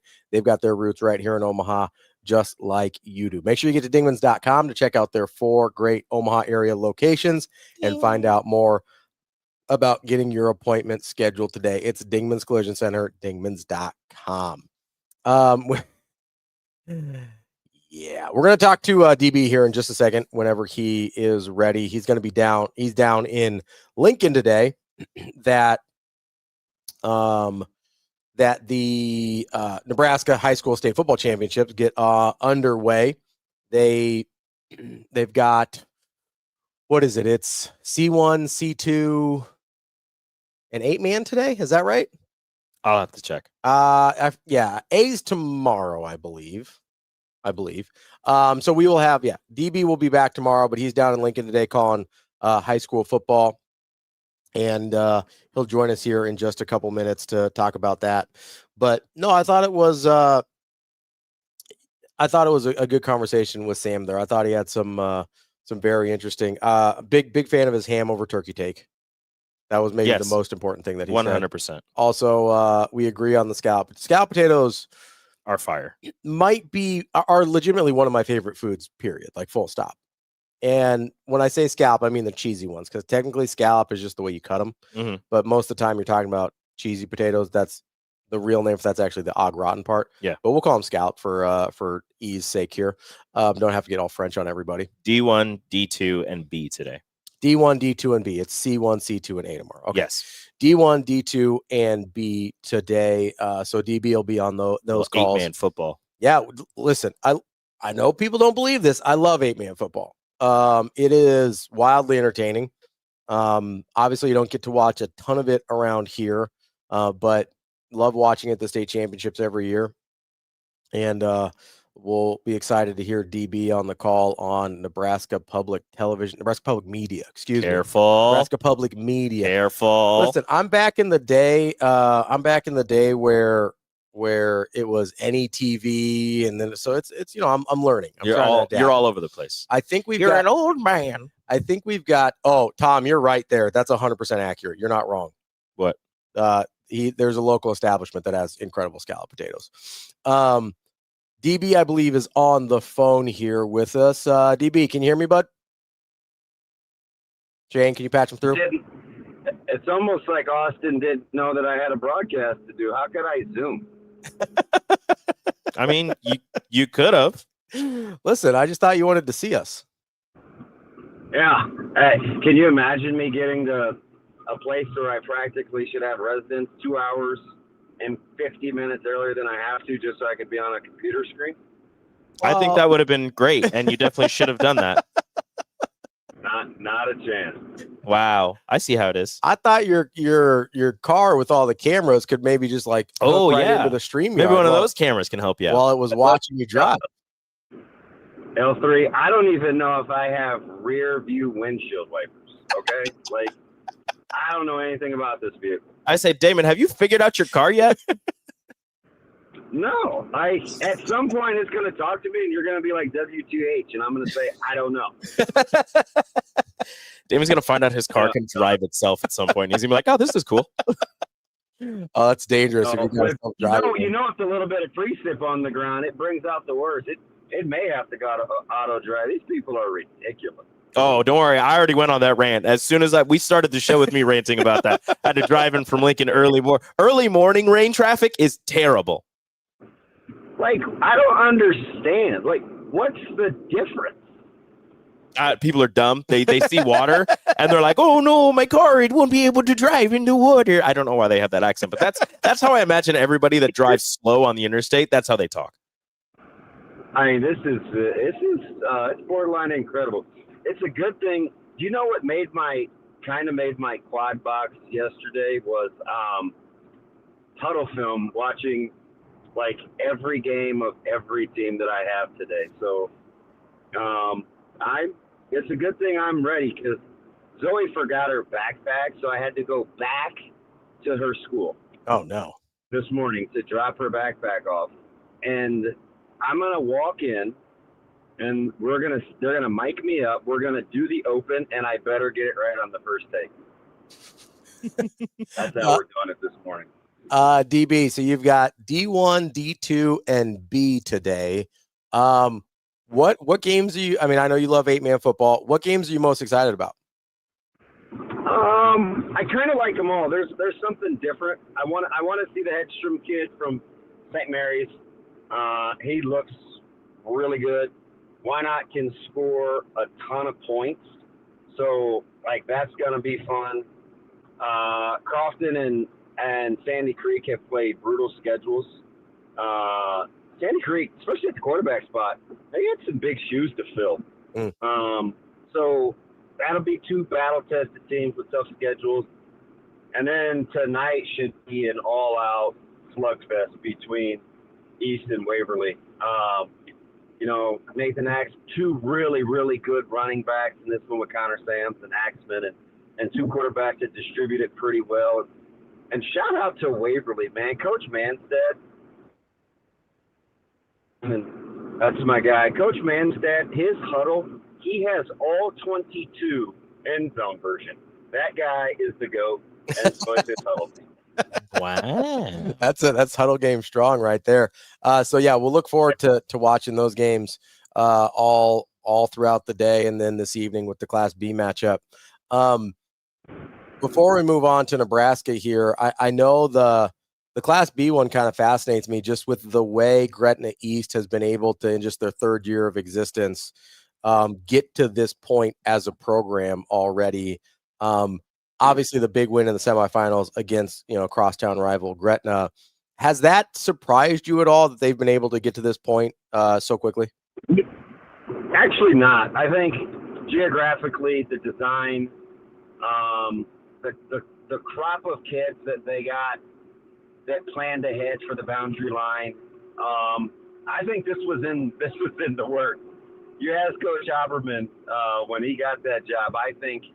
I don't know if he would have said state championship possibilities in year 3, but I mean, he at no point when he'd taken this job did he lack confidence that they would win right away at all. Yeah, I think that's I don't know Coach Oberman the way you do. I'm not sure he lacks confidence in about a lot of things. What's up with these? That much is true as well. That much is true. What's up with these Omaha suburb schools just getting really good right away? Yeah, like that's how it's built now.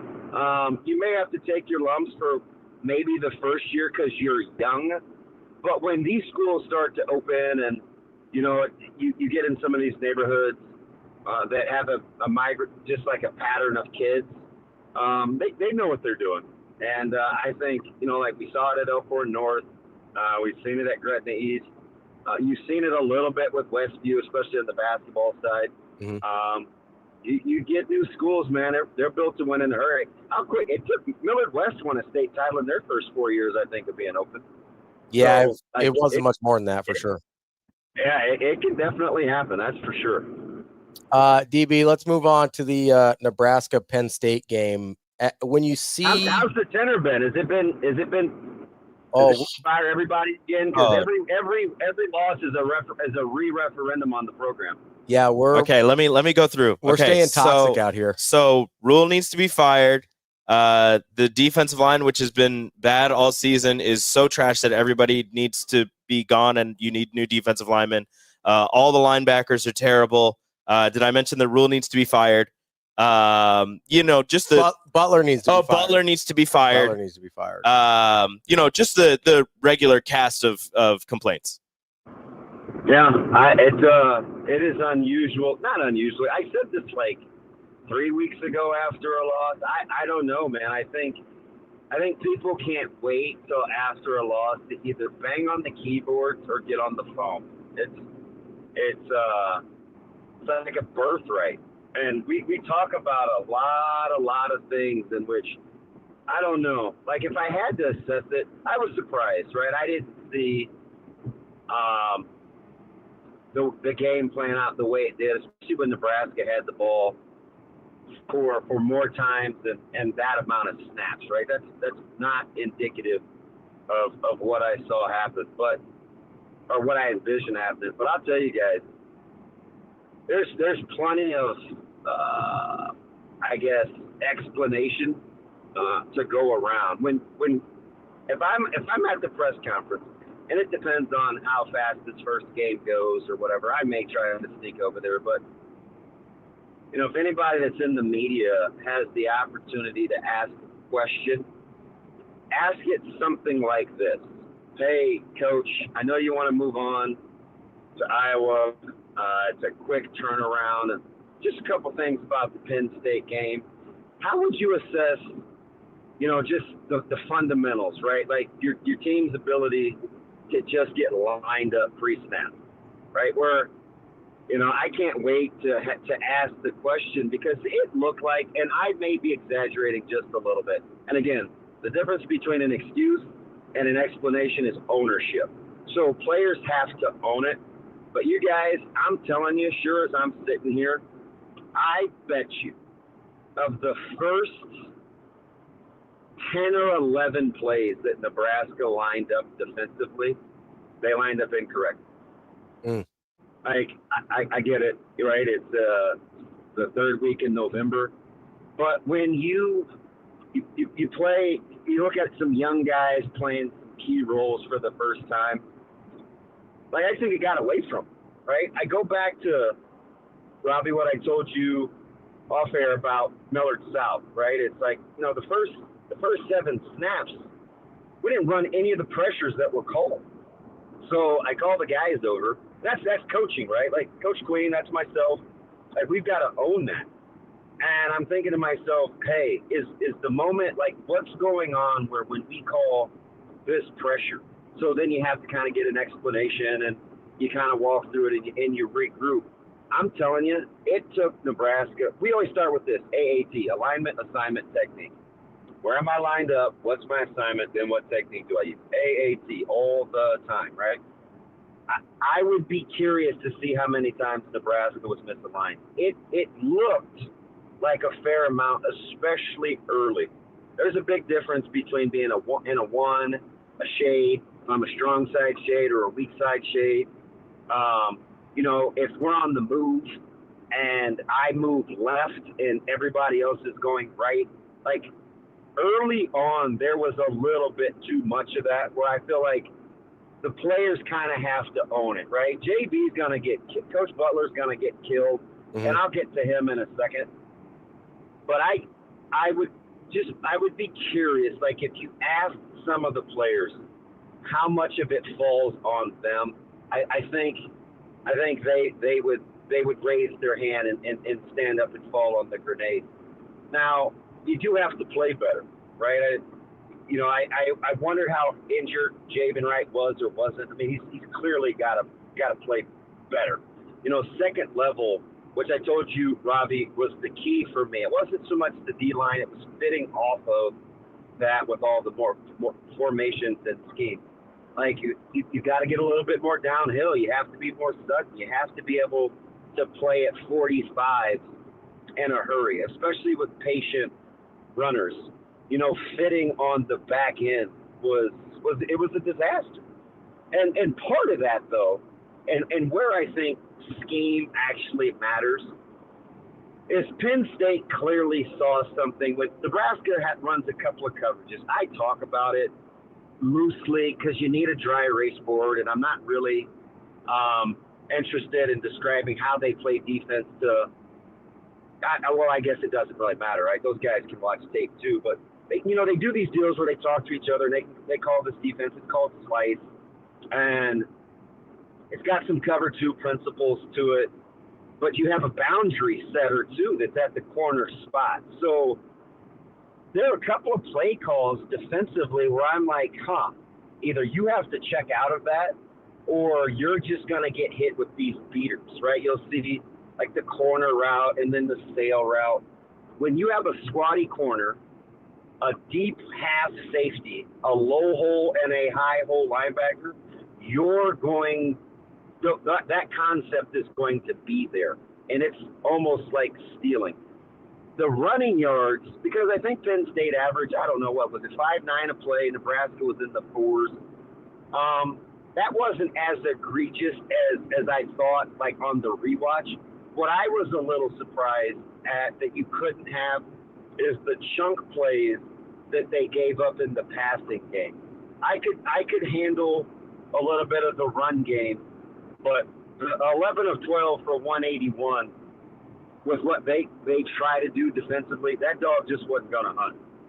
Yeah, DB, I'm glad you brought that up because we've seen Nebraska at least be in games where running backs have done, frankly, pretty similar things to what Penn State did, right? I mean, Michigan, I think even USC to a certain extent, Northwestern's running back had a good day. Like we've seen, I think they weren't in the Minnesota game, but we've seen Nebraska give up big days to running backs, but because the pass defense was so good, they were able to at least give themselves a fighting chance.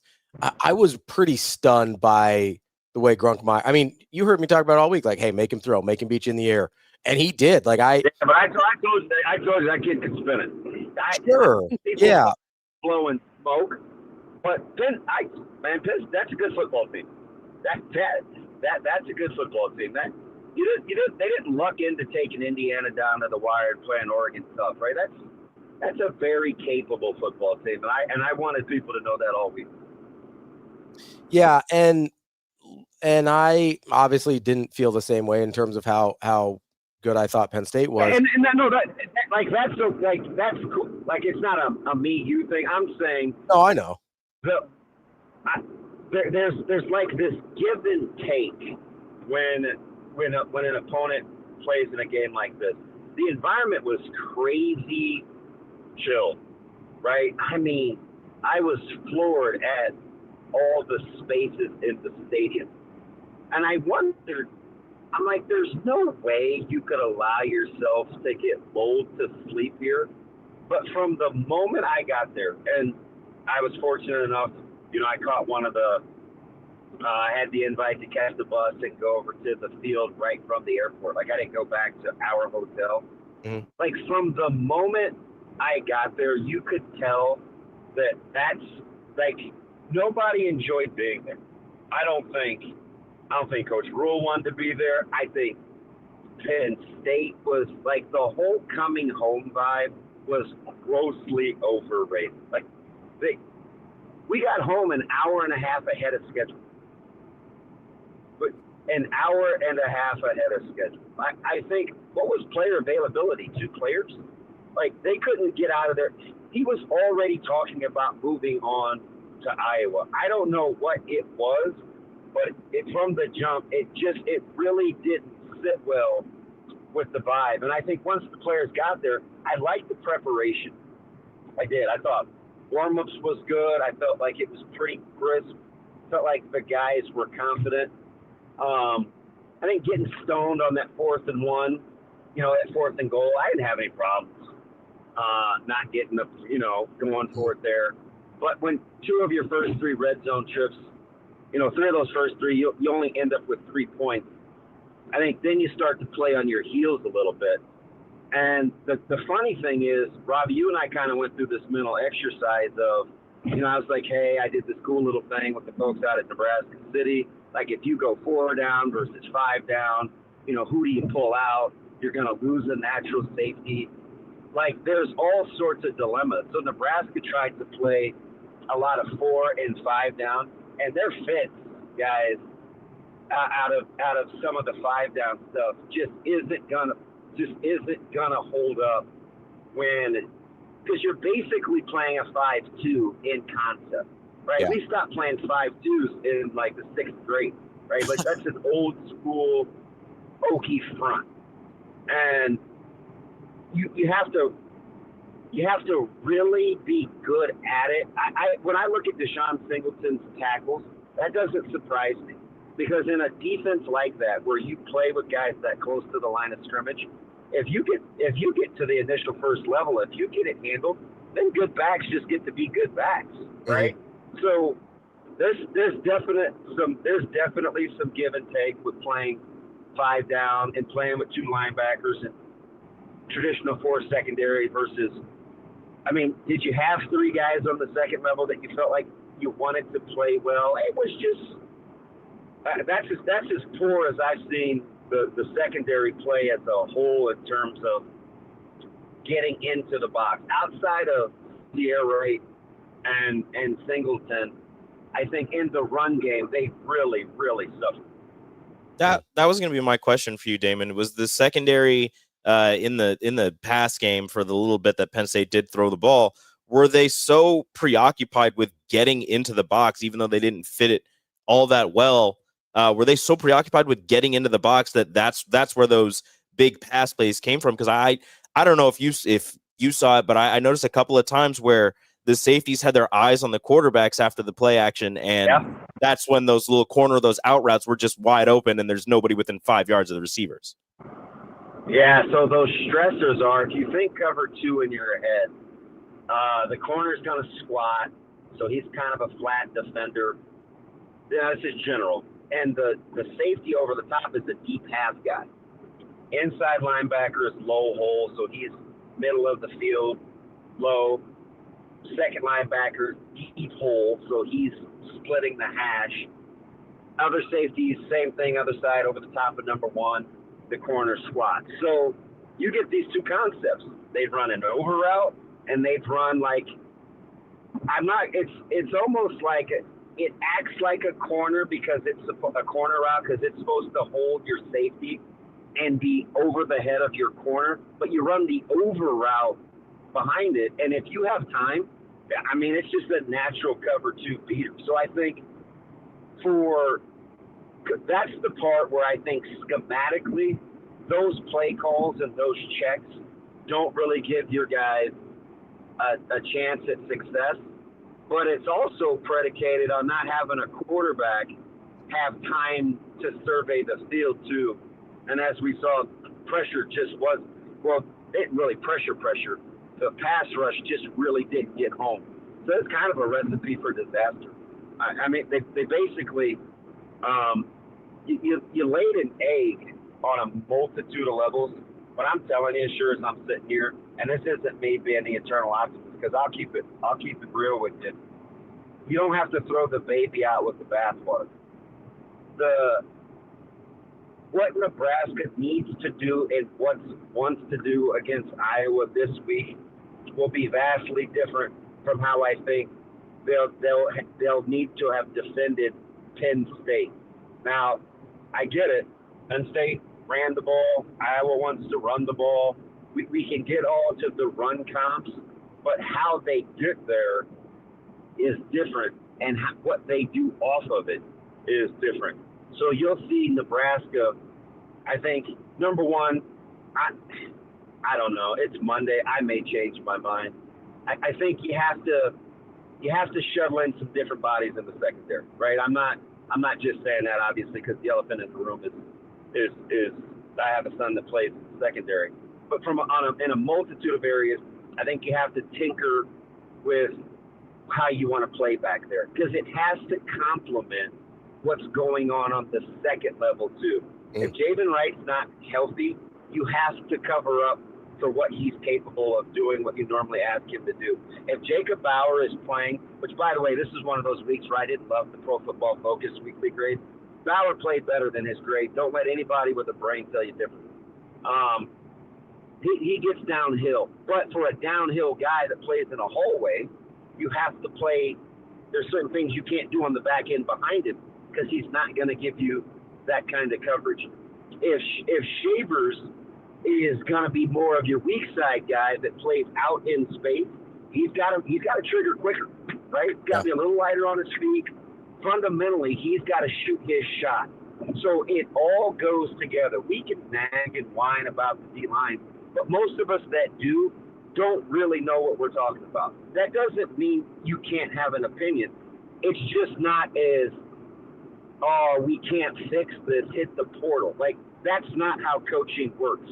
When I'm on the move and I slant, I cannot get washed. Once I get lateral and I hit my 45 stunt, work back vertical. Anybody that coaches this game will tell you that's just football 101. Hey, get back vertical, don't get washed. Ask coaches how many times they say, get back vertical, don't get washed. Just a little too much of that, right? The first run to Allen, the first long run, you know, if Cam, first of all, they went the wrong way. Like, that's number one. There's no way on that long run they hit that right as a D-line. So the gap that Shavers tried to fit where he kind of hesitated, it shouldn't have even been there. Now, having said that, that's probably a play Nine's got to make. You know, I thought 37 can't really stack him. You know, they got to figure out how to replace when they get crack blocks and your eyes go inside with a receiver. They're doing that to get you in conflict. They did it on the screen pass, the little two-man concept that they scored inside the 10. They did the exact same thing that they did on the run. The number one receiver does short motion. He cracks the safety, 2 goes out. Well, they got Donovan on it the first time in the run. Then they got it on the same concept on the pass inside the 10 because of how Nebraska likes to play defensively. Do you have to play better leverage? Absolutely. Do you need to go back over crack replacing? Probably.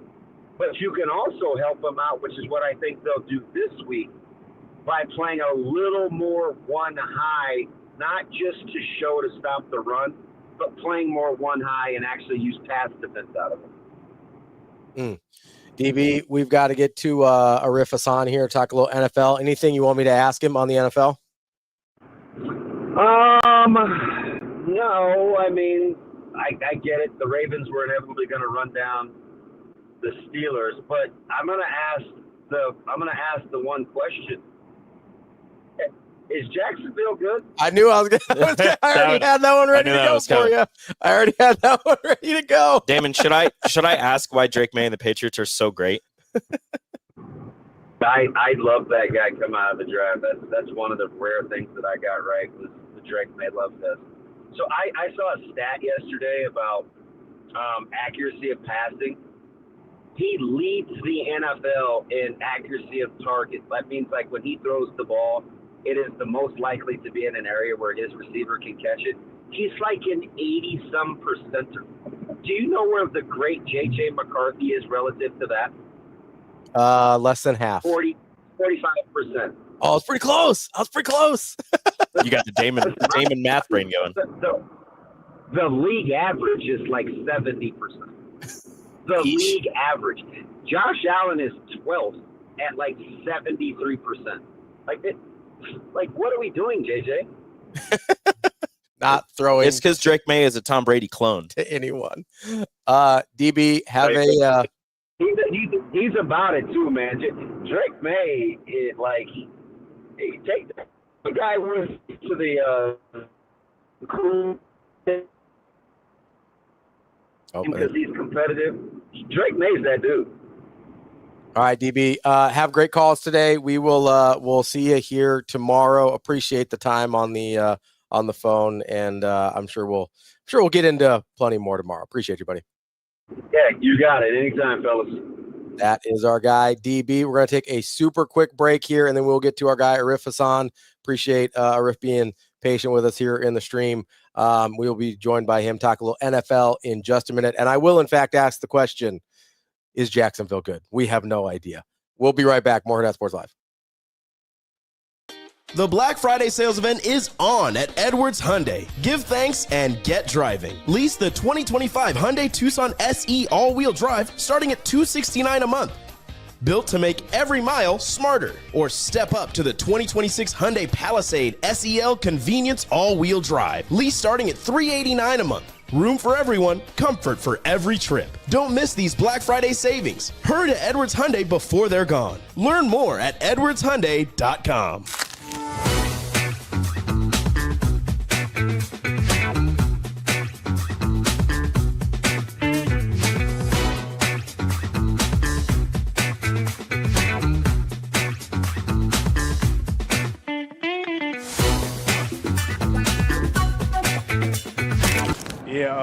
The first drive was great. We had, I think, 3 or 4 couple of good drives where we got down the red zone. We just got to go execute when we get down there and score.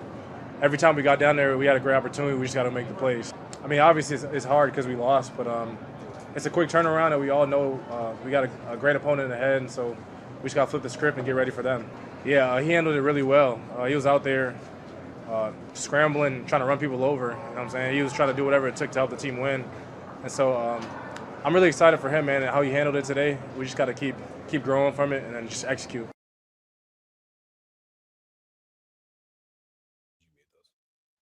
There.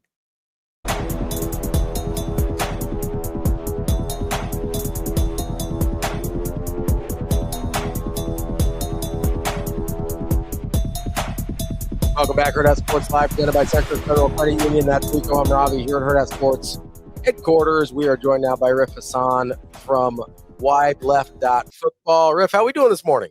I'm good. How are you? We're doing all right. You know, just kind of going through group therapy session after Nebraska's game on Saturday. So, you know, that's always fun. But here to talk some NFL with you now. I know you were in the chat while Damon was in there a little bit. So we'll just start off with the most pressing question. Is Jacksonville good at football? Man, I had a lot of time to research it, given the 10-minute head up I got. But I don't know. Perfect. I mean, I like Trevor Lawrence. I think I'm one of his last defenders. I think that, he does a lot of things really well when you watch the film, and then you look at the statistics and you're like, what's going on here? What did I look at? And I think the issue is, he's doing a lot of things right, but he's not doing a lot of things to make the people around him better. I think that might be kind of my compromise on what I'm looking at versus kind of what the results are, because the results have been the results for years for him, right? I think that he's fundamentally a pretty good quarterback, but I guess he's not elevating, right? I think adding, somebody like a Jacoby Myers who had a really good game, helped things a lot, but yeah, of course, like Brian Thomas is not having the year that you wanted him to have and all that, but there really should just be more production offensively. And, defensively, I think Jacoby Brissett's one of the best backup quarterbacks you could ever have, but he's still a backup quarterback. I think there should have been just kind of more going on, especially without Marvin Harrison in the lineup. It's tough, right? They're 7-4. It's not actually an easy division that they're in. But you look at the team, you see the results, you see who they're beating, and it just feels really difficult for you to be confident to say that they're good. I can see how they could be good is the best I can give you. Okay, I have another very similar question that may or may not have a more clear answer. Are the Chicago Bears good? I think probably not. I think a lot of their wins have been close. They've been against bad teams. I cover a lot of Vikings games, so I know exactly how bad these teams can get. And I think that they're a team that kind of relies a lot on explosives and heroics, and they don't have a ton of sustainability to what they do. I think defensively, a lot of people, I think, are envisioning last year's Chicago Bears defense, and it's not really appearing in the same ways. I think that they're on a razor's edge. I think it's tough to say that the division leader of a division that I do think has good teams, like the Detroit Lions, Green Bay Packers, isn't that good. But this is all relative to their expectations. I think that the Chicago Bears are a much better team than a lot of the teams that are out of the playoff race, for sure. So in that sense, they're good. But I just don't think they're as good as you would expect a division leader to be. Okay, one more. Well, maybe one more. At least one more. Is Seattle good? Yes. Yeah. Okay. Yeah. Seattle's good. Unless they play the Rams, they're an outstanding team. As I look at their wins, like Saints, Cardinals twice, Commanders, Titans.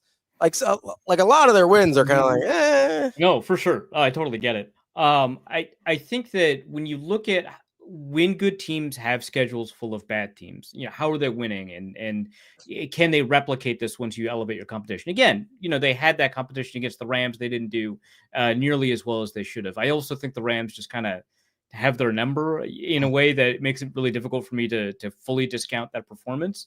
But they beat teams in the way that you expect good teams to win. Sam Darnold sometimes has these perfect games, nearly perfect statistics, almost perfect play, and the defense shows up in big ways. You've seen the evolution of players like Boy Mafe. You've seen what Devin Witherspoon can do, and I think that all of that together gives us a really good team. Now, the NFC, I don't think has established like a dominant team yet, except for maybe actually the Rams. So I can't say that the Seahawks are like the best team in the NFC or what we would expect a conference leader to look like. But I do think that they're fundamentally a good team. So we went from we don't know, not good, to an actually good team. Now I'm going to ask you about another actually good team, but I'm gonna kind of phrase this so I ask you in what Cam Newton said. Are the Patriots fool's gold? Is this kind of based on the easy schedule that they've had this season, or has Vrabel actually turned this team into what can be and what is a division leading team? Let me put it like in between the two answers, between like the Bears and the Seahawks, right? I think they're a pretty good team. I think they're an above average team. I think they're better than a lot of contenders trying to get into the playoffs. I don't think they're as good as their record. I think that the schedule kind of demonstrates that a little bit. And I think that there's just some kind of holes just all around the team, right? I don't think they've got, the receivers to make good on what Drake May is doing talent-wise. I think that he's just playing outstandingly well, right? I think that his ability to kind of hunt for deep balls or take the check down when you need to is excellent. I don't think the offensive line is fully there in a way that they need it to be.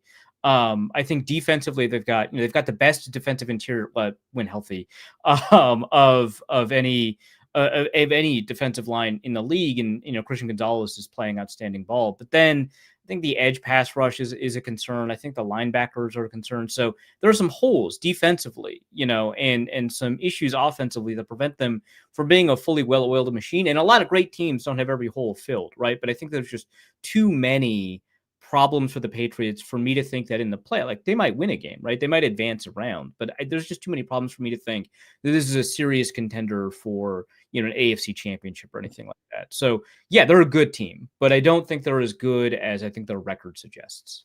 Okay, I disagree. They're a great team, but it's okay. He's a Patriots fan, to be clear. So I'm going to ask you a different question before I return to my are they good or not, because I do have two more that I thought of while we were having this conversation.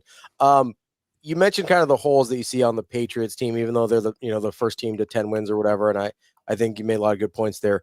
Is there a team what's the team that you have the fewest questions about, to the positive? I mean, I have very few questions about like the Titans, but that's, Yeah, they've all been answered, right? Yeah. Jim Ward's a freak, but they're bad.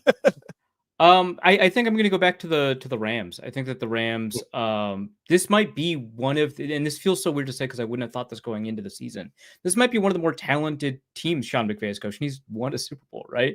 Yeah. Now, obviously, they don't have Aaron Donald and have Jalen Ramsey. I don't want to overstate my case here, but I think the breadth and spread of talent that they have across a bunch of different positions, the way we're seeing players like Kobe Durant playing, the way that we're seeing, Kobe Turner and Jared Verse and all that entire defensive line playing, right? That breadth of talent is something that I think that they've been missing for a while. And it goes back to the fact that 2 years ago, they had 30 rookies show up in camp, the most I've ever seen. And a lot of those guys turned out to be pretty good.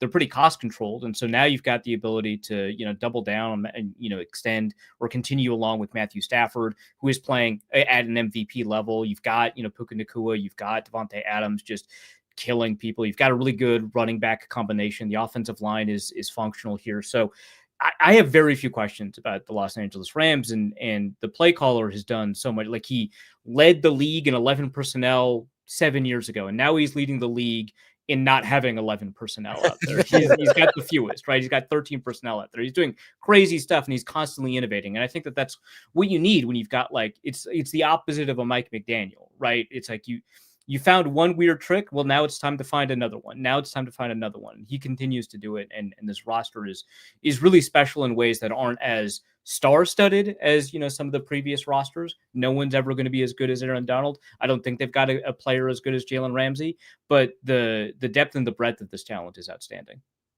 Let's stay with the NFC West there for a second. You said Seattle's good. You said Los Angeles has the fewest questions. Are the 49ers good? What do you do with them? I know health has been a huge issue. Yeah, health is the biggest issue. Yeah. Fully healthy, that's a juggernaut, I think, right? But you don't have Fred Warner, you don't have Bosa. It's just tough for me to kind of buy in to what they can do. I don't know what's going on with the Mac Jones, Brock Purdy deal. But I think that what Shanahan has been able to do, right? What Shanahan has been able to do is he's been able to get as much possible out of every quarterback that comes his way, right?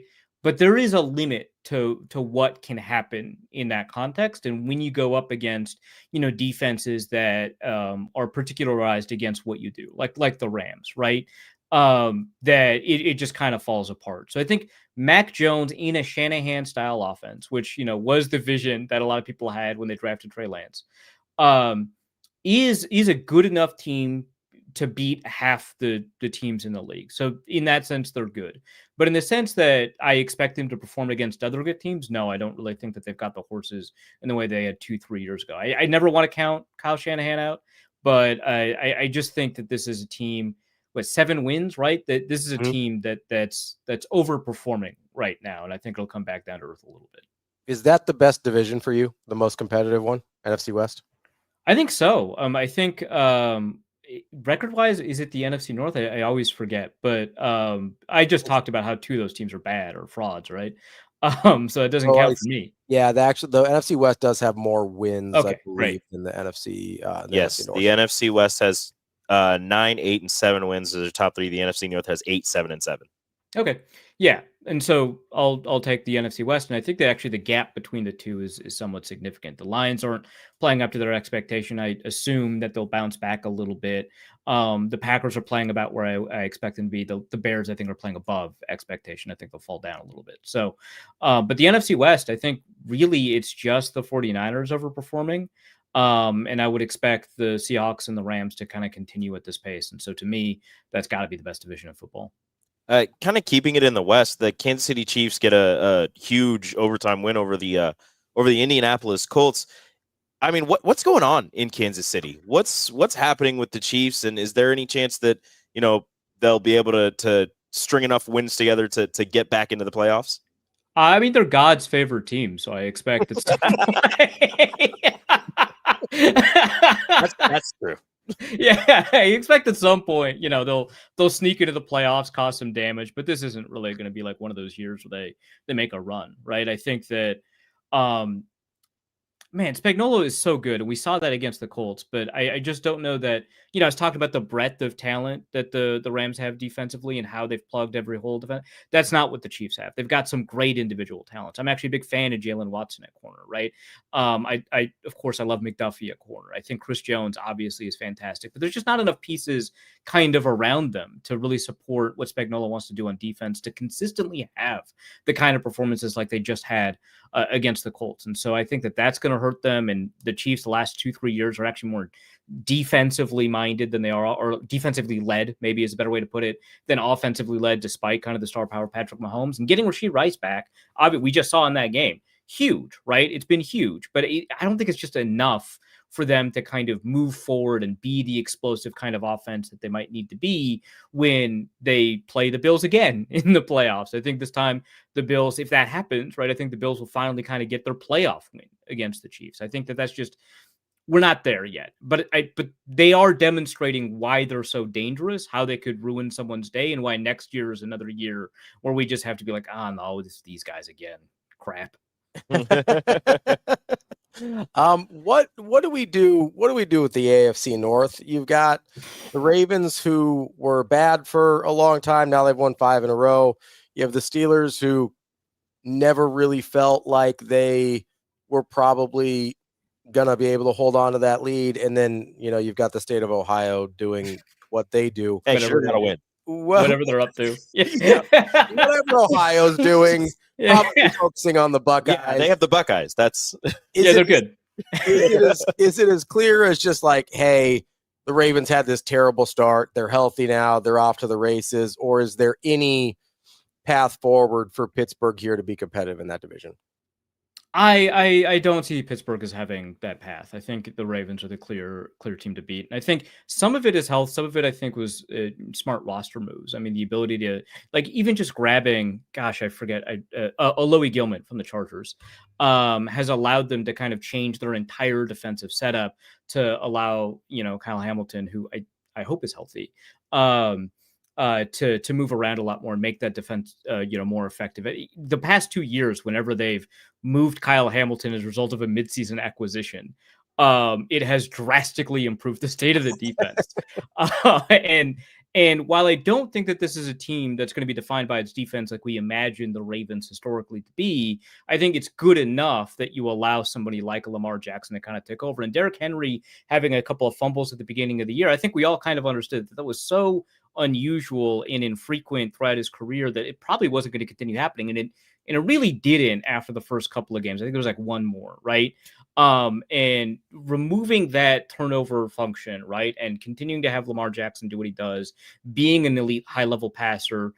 Like, when you take a look at like his 2019 season, the first time he won an MVP, he was running the ball all the time, and he still has all of that ability, but now they're just kind of reserving it for times when they just really need him to run the ball. And so it really makes it difficult for teams to continue to adjust what they're doing defensively, because the Ravens have the ability to adjust constantly what they're doing offensively. So when you've got, the talents of like Zay Flowers, when you've got Mark Andrews playing back at probably not his rookie level, but back at a high level, and you've got Isaiah Likely doing what he's doing, there's just so many threats and weapons for the Ravens offensively that they can kind of overcome the fact that their defense is merely good instead of great. So, and that's way better than you can say about, I think, any other AFC North team, where the Steelers defense is occasionally good, right? And which always feels weird to say. And I didn't see a huge difference between Mason Rudolph and Aaron Rodgers, if I'm being completely honest. And that maybe tells you about the state of their offense. So, so I don't see the Steelers catching up. What do you do with? I mean, I kind of want to ask a Raiders question here, even though they're terrible. Fire more coaches. Is someone at some point just going to realize like the NFL is not for Chip Kelly? I think this is it. I think this is his last ride in the NFL. He, to his credit, he has continued to evolve his like offensive game planning. This looks nothing like he did with Oregon or the Eagles, but it's not enough, right? I think he just came into the normal offense game way too late to get a good understanding of what like real big boy offenses look like.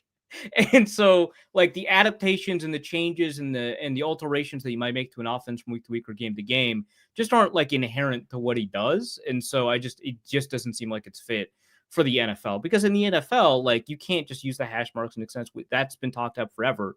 But like the week to week adjustments can be as small as, hey, I need you as a receiver to move 2 feet to the left when we run this play, because they tend to run inside leverage, and so that's going to allow us to really like, jab inside and step outside. We've got an outside go option or something like that. Right. And that's like not the kind of adjustment that you make in college. And it's seemingly kind of necessary in the NFL to be that specific and tight with the way that you coach and the way that you call plays. And Chip Kelly's never been one for like sequencing. He's never been one for doing any of those things. So I think that's like gotta be it. I would be shocked. Like I could see him getting like a consultant position, like, hey, you have a job, you're my friend, here's $100,000, like friends give each other, right? But I don't see him as like an offensive coordinator. Arif, are we friends? You seem like you have better friends than I do. Was gonna say, I don't have friends that do that. I buy you lunch sometimes. You do, but that's not $100,000. I think I'd rather screw lunch. So, wanted to ask about the Colts. Do you think we've started to see a little bit of a regression back to the mean with Indianapolis, or was that just the weird Kansas City voodoo that we saw this weekend? Like, what do you? I still don't really know what to do with them, and maybe it's because I'm a Daniel Jones doubter. I don't know what to do with it. I think it's fair to be a Daniel Jones doubter, right? I think we see a lot of these late blossoming quarterbacks, let's call it, which like Geno Smith, like last 2 years, Sam Darnold this year, last year. And I think that when push comes to shove for a lot of these guys, and this is totally anecdotal, I don't know if I have like the goods on this one, but it feels like when they go up against kind of a high level defensive plan, not even necessarily a high level defensive team, but a high level defensive plan, things kind of fall apart for them a little bit, which is, I think, why Darnold fell apart against the Rams. I think the last 4 years he's played them. I think that, that's one reason that Geno Smith has been like good, not great, in his efforts over the past couple of years. I think that if you're not the guy, that's it. Like, it doesn't matter how good your statistics are midway through the season. That said, I think Daniel Jones is playing at a really, really high level. And I also think that it's pretty rare for Jonathan Taylor to be held to like 3.6 yards a carry. I don't know that that's going to happen again. And I credit to the Chiefs, but I just don't know if there's like a blueprint out there that you can replicate again and again and again to prevent Jonathan Taylor from ripping off 40 yards on a single run and just kind of ruining your day.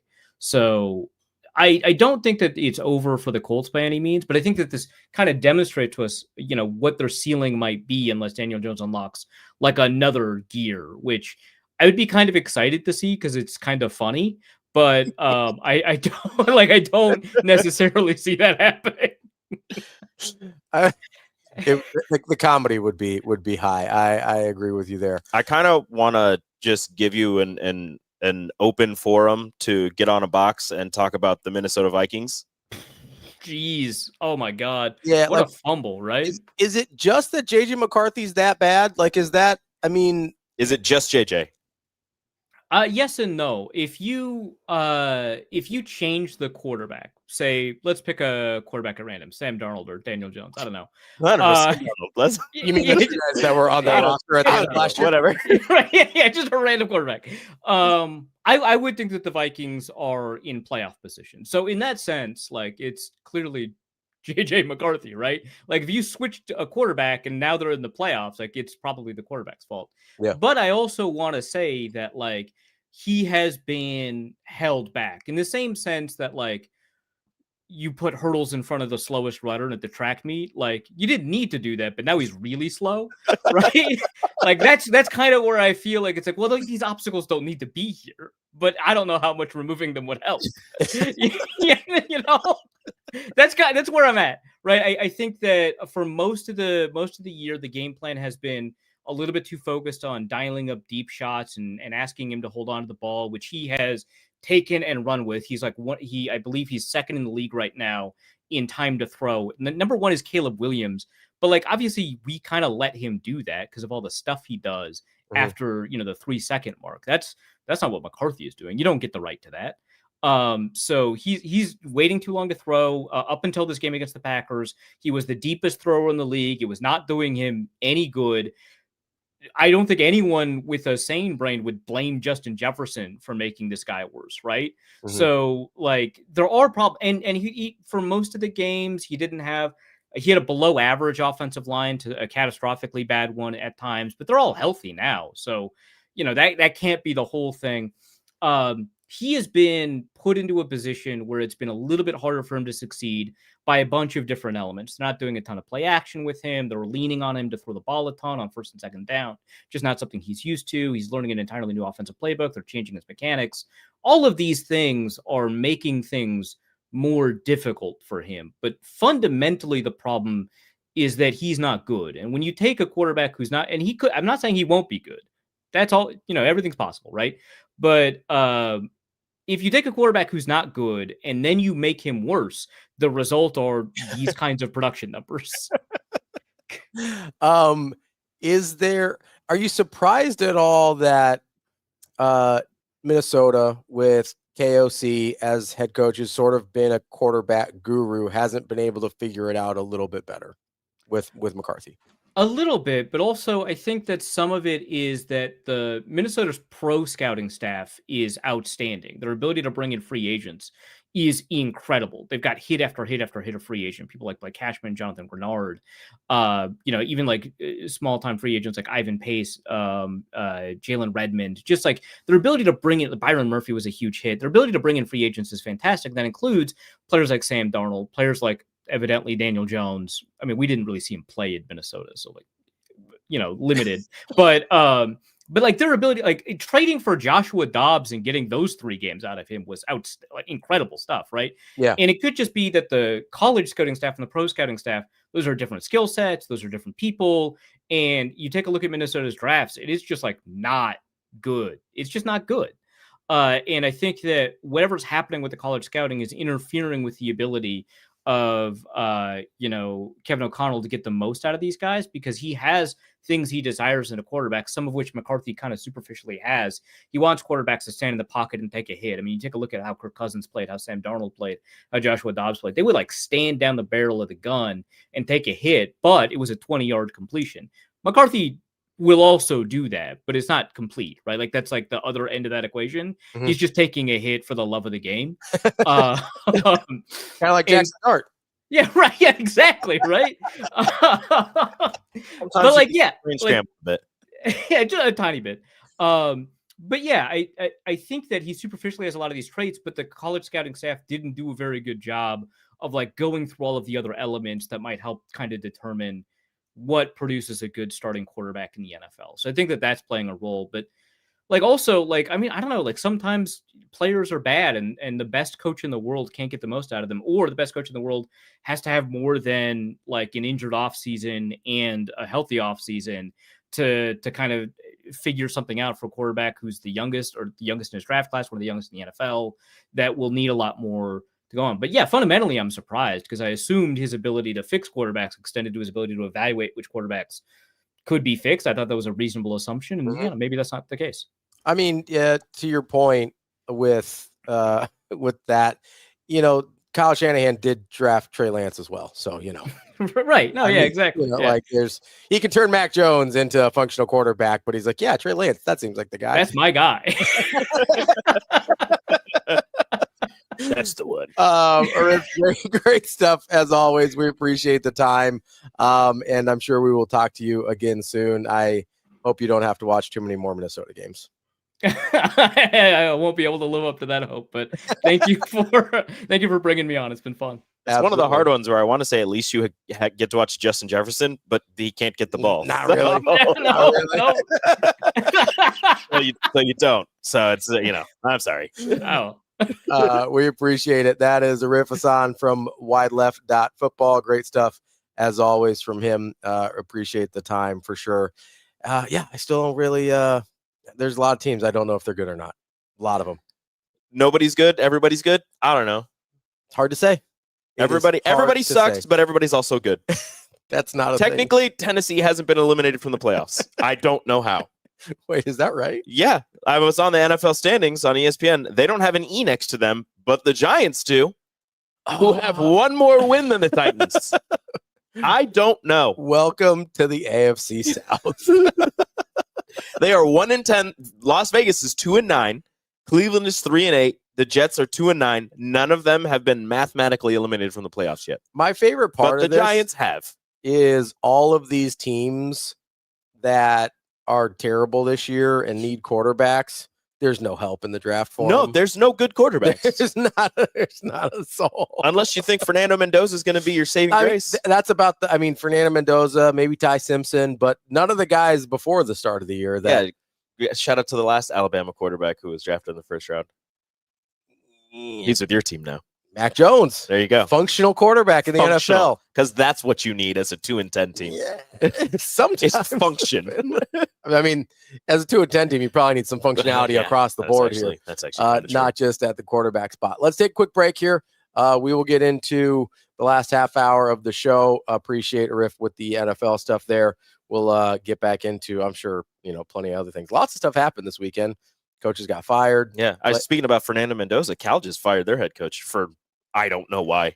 We'll get into that as well. That's Rico. I'm Ravi. It's Hurrdat Sports Live. Real quick, though, before we take the break, got to tell you about our friends at Centris Federal Credit Union. It's already time to start thinking about buying gifts, holiday decor, and food. This holiday season, give yourself the gift of savings as well while shopping with Centris Federal Credit Union. They've got their Roundup program. What are you pointing at? It's in the stream. I'm pointing at the Centris logo. Oh, okay. I was like, there's nothing here. Just keep doing. Do your read. Distracting the hell out of me. When you enroll in Centris Roundup, every purchase you make with Centris Visa debit card gets rounded up to the nearest whole dollar. That money gets transferred from your checking to your savings. It's a simple way to help grow your savings throughout the holiday season, even what might be more expensive time of the year. You save a little bit as well. Learn more about Centris Roundup at centrisfcu.org. Terms and conditions applied. Federally insured by NCUA. We'll be right back. More Hurrdat Sports Live.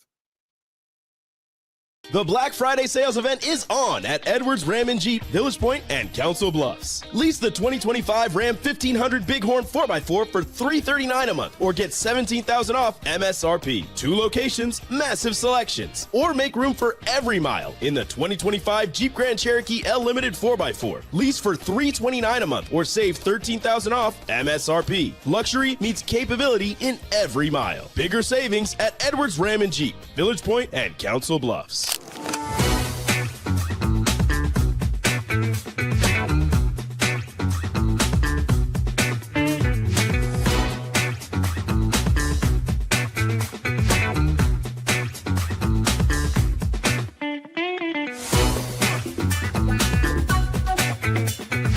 I think we came in here, we knew what was coming, and we didn't execute. Like they executed. They were more physical than us.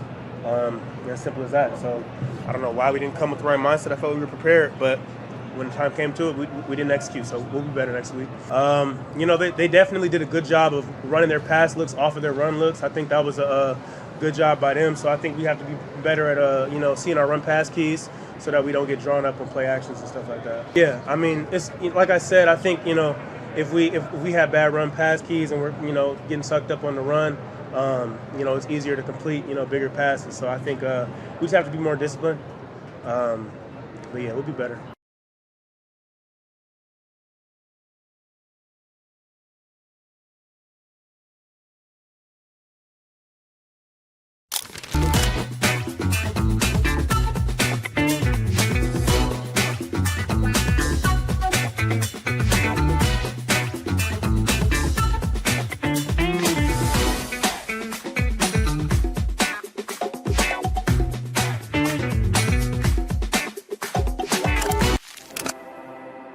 We're in the neighborhood, just down the street. With a wide variety of home equity products to help you create a relaxing oasis. So you can kick back and relax in comfort. Centris Federal Credit Union. We are where you are.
Here's Gibbs on first down. Jameer Gibbs across midfield. One man to beat. Inside the 20, the 10. Touchdown on the first play from scrimmage. In overtime. Remember, the Giants will have an opportunity. Gibbs takes it 69 yards. Catches it at the 1. He gets a good block. And Gibson out across. He fumbles it. It's loose. Cowboys recovered it. Cousins wants to take a shot. It's Mooney. It is caught. It's a touchdown. Shades of 2024 as Cousins finds Mooney for the touchdown. Welcome back, Hurrdat Sports Live. That's Rico and Ravi here at Hurrdat Sports HQ. Appreciate Arif Hasan joining us. The good stuff there from Arif. Football is where you can find his work. Always enjoy talking to him. There was you brought up. I don't know what kind of friends he has. Talk about $100,000. Here, you're my friend. Here's $100,000. I need his friends. Yeah, let's go. Let's go see if we can find his friends.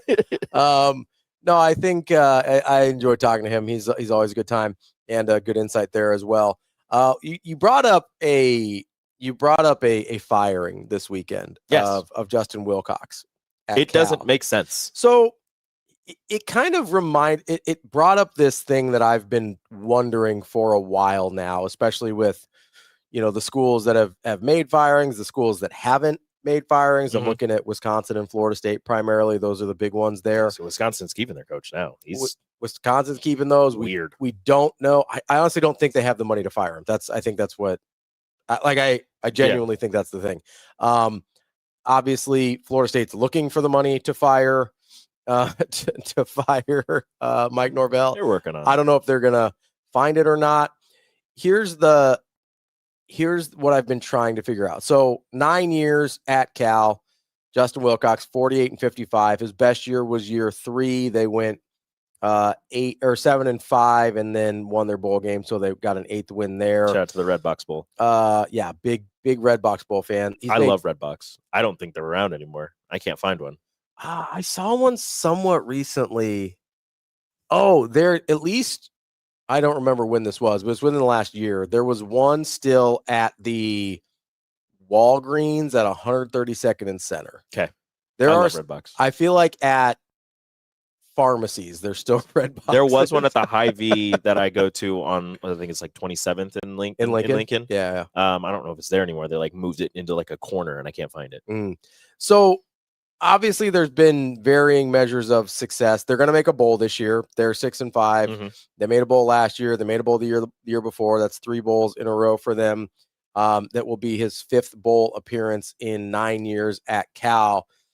And I think Cal's a pretty challenging job. It's an academically rigorous school. It doesn't get the same credit that like a Stanford does, or some of those other schools. But like you got to be smart, even like a Notre Dame or a Vanderbilt. They always talk about the academic rigor. Cal is in that category as well. But it makes me wonder. I think a lot of schools are going to have to have sort of come to Jesus meetings with themselves about where they fall in the new college football landscape. Because Cal is a school I look at and I go, what does Cal, and this is not, I'm not trying to answer it for them necessarily, but what does Cal expect themselves to be moving forward as an ACC school in California? Famously not on the Atlantic coast. Says you. Says geography. What were the 2 conferences for the ACC? Coastal and what? It was the Coastal and I don't even remember. You know what it is now? Coastal and Pacific. ACC, Coastal and Coastal. Yep.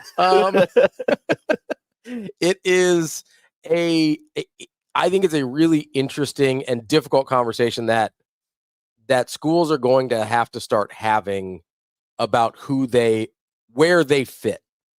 Right? Because I look at Cal and maybe they can compete in the ACC. That's a more open conference than an SEC or a Big Ten, obviously. But you look at a Wisconsin, you look at some of these schools that, I look at Vanderbilt. I look at a lot of these schools that are probably not going to be able to commit long-term the financial resources required to compete at this level. Yeah. And I go, honestly, I think Justin Wilcox is a pretty good coach. If you watch those teams play, they're well coached. Yeah. It seems like his ability to evaluate quarterback talent in particular is very good. He's also just really good at evaluating talent. Isaiah Hunter came from Cal. Yeah. People forget. Fernando Mendoza came from Cal. Like, they have talent. It's hard to keep it. And it's hard to get enough of it to make a difference, right? They're in a place where I would say they're at best 4th in the pecking order, maybe 5th for guys in that region, kind of Northern California up the Pacific coast in that area, because they're behind 100% behind Oregon, 100% behind Washington. I would argue they might be behind Boise State. Probably just in terms of getting into the school. Well, yeah, in terms of getting into the school, and like Boise State has a better football tradition than Cal does. Yeah. Right. So at best, I think they're 4th in the pecking order in their own region. That's not to say they can't improve, but my point is it's very hard, even if there is a talent-rich area. It'd be like saying USF should be better. They're in Florida. It's like, yeah, but everybody recruits in Florida. Yeah, they're in Florida, but first off, everybody recruits in Florida. And they're like 4th or 5th in the pecking order. Yeah, like you're behind Florida. You're behind Florida. You're behind Florida State. You're behind Miami. You're probably behind UCF. Yeah, and the thing is, like, they're not just taking like the best players. Like, they're taking the best players and then the second best players and then the third best players. They're taking a bunch of them. And you're just left with guys who like maybe could have gone there, but just fell out of the recruitment. And even then, those guys are like, oh, well, you know what?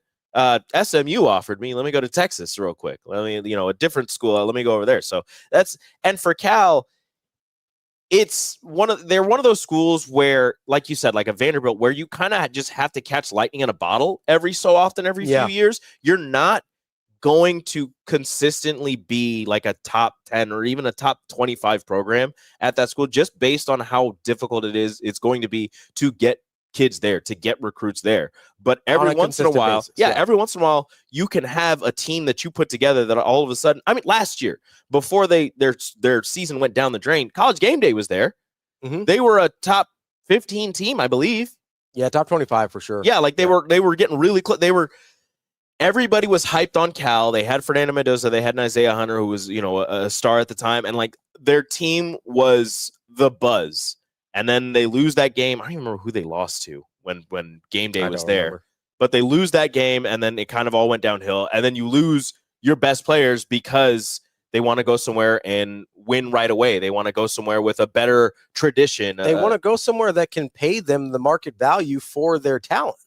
I don't know what Cal's NIL is. I don't know who's putting money into the Cal football program. I have to imagine it is tough to compete with the Oregons, Washingtons, USCs of the world on the West Coast, that it's hard to compete with the North Carolinas, Clemsons, Florida States in their own conference in terms of NIL. Yep. I look a lot. I don't. It's really hard to know what any individual team's NIL is because this just isn't really publicly available information. But I look at them. It shouldn't. I mean, I'd like to know honestly, but it doesn't mean they should tell me. I sort of look at them almost like they've been much better than this, but I almost look at them like a Purdue, where it's like, where does Purdue land? Like, where does Purdue fit in the new landscape of college football? And so when you've got a guy like Justin Wilcox, who you're consistently competitive and you're making bowl games over half the time, I do wonder if you say, hey, is our best chance to catch that lightning in a bottle with a guy like Justin Wilcox, who we like his talent evaluation. He consistently can get good quarterback play, which seems like a big part of the deal, especially if you're looking at like a Vanderbilt of the world. That's where you start. You know, and then you go, okay, do I like my chances to catch lightning in a bottle with that guy? Or do I basically just want to play the lottery or play a slot machine and hope for the best? I don't know the answer, but I do know there's going to be a bunch of teams in college football that have to decide where they fit and how much money they want to invest in this, because otherwise you're just going to be on this constant cycle of firing coaches, giving them a hand. And listen, Justin Wilcox had more than a handful of years. He was there almost a decade. But I'm going to have a hard time believing, and maybe I think more highly of Justin Wilcox than other people do. I don't think so, but maybe. I think they're going to have a hard time finding a better football coach than Justin Wilcox, considering what it appears their investment is in the program. I mean, my only frame of reference for their NIL is their pursuit of Charmar Brown last offseason, because it was them in Miami and then Nebraska got involved. And I know they were trying to pay Charmar. I know Miami bigfooted him. And like they have for a lot of people, that's kind of how Miami does. Miami could do that. Right. And so, I don't really know anything outside of that for their NIL. I don't know if that's something they can do, be competitive dollar-wise with teams like Miami on a consistent basis, if it was just for that one specific player. I really don't know. What I do know is you're going to have a lot of teams having to make tough decisions about who they want to be and who they can where they can realistically fit in college football. Yeah. Before we get to a break, I just Cal and like some of these other schools who maybe are considering firing their coaches, maybe hold off another year, because like we mentioned before, there's so many big name schools who have fired their coaches. There's so many. There are very few coaches out there who these big name schools aren't going to offer the bag at and then get, leaving a school like Cal sitting there looking at coordinators. I think Oklahoma State feels right now. Yeah, I mean, it's not going to be great. I think like Oklahoma State's probably looking at a coordinator or a G5 coach. I don't think Oklahoma State can pull a sitting power conference coach. And I mean, it could work. Like no disparage to the G5 coaches or the coordinators. Like they could work. Kirby Smart's first job was Georgia. Yeah. Dan Lanning's first head coaching job is Oregon. Like it can work. So that's not to say that, but a lot of these teams are looking for sitting power conference coaches. Yeah, and it's going to be tough. I mean, you want to talk about Kurt Cignetti was at JMU before he got the Indiana job. So, yeah, it's a tough class, and some of these schools are going to be sitting there twiddling their thumbs, potentially after signing day, looking for coaches. That would be wild, man. Like firing Mendoza now with a week left in the season, or Wilcox now with a week left in the season, and then signing day. What's it, the week after? 2 weeks after? The 3rd, is that right? Yeah, so it's the week after. Yeah, I think it's the week after. I mean, what are we doing? If Cal's the first team to hire a head coach, that'd be wild. Well, I mean, James Franklin's already hired. Yeah. Okay. The second team to hire a head coach, wild. Yeah. Crazy. Crazy talk. I don't have any idea what their plan is. I would be surprised a little bit if I would be surprised a little bit if Justin Wilcox doesn't get a head coaching job. Maybe it's a group of 5 job, but maybe it's one of these jobs that somebody else leaves. I think Justin Wilcox is actually a good coach. And I think he's going to have another opportunity. Another guy to keep an eye on who went group of 5 and kind of had a weird path. I believe Sean Lewis is his name. He's at San Diego State. He was at Kent State. He took the OC job at Colorado. Oh, yeah. With Dion. And then that went south weirdly. And then he's the head coach at San Diego State. They're actually doing really well this year. So that's a guy I would keep an eye on as well. I think he might be in the run for this Cal job. But yeah, it was wild because he had like the best offense at Kent State.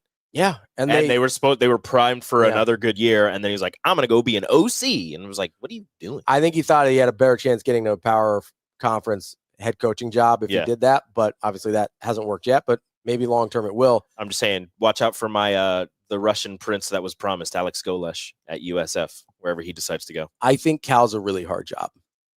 I don't think that will be the first choice for a lot of these guys that are up in this cycle, and especially with all the jobs that are open. Like I would take Oklahoma State over. Like if I'm looking for a job, yes, I take Oklahoma State over Cal, even though Oklahoma State's been very, very bad the last couple of years, and Cal hasn't. I think Oklahoma State's an easier job than Cal, and I know there's money there. You just have to convince them to give it again. I say, first off, you have the NIL. Second, you're in the Big 12. Yeah, which again, similar to ACC. Third, you're in Oklahoma. You can get the Oklahoma and the Texas kids. Yeah, like they should be a lot better than they are. Yeah, absolutely. Gundy lost the faith of the unfortunately people that wanted to that pay people. That's what it is. Well, that happens when you say dumb things. But he's a man. He's older than 40. He used to be 40. He's not anymore. I've probably done that 100 times. You know what I'm talking about. Mike, stop doing that. Don't say that. Let's take a quick break here. We will be back to wrap up the show. That's Rico. I'm Ravi at Hurrdat Sports Live. The Black Friday sales event is on at Edwards Jeep, Village Point, and Council Bluffs. Lease the 2025 Jeep Wrangler Unlimited Sport S 4x4 starting at $359 a month, or take $10,000 off MSRP. 2 locations, massive selections. Or get behind the wheel of a 2025 Jeep Gladiator High Tide 4x4. Lease starting at $299 a month and get a $1,500 gift card back. Truck muscle, Wrangler Spirit, bold selection. Bigger savings at Edwards Ram and Jeep, Village Point, and Council Bluffs.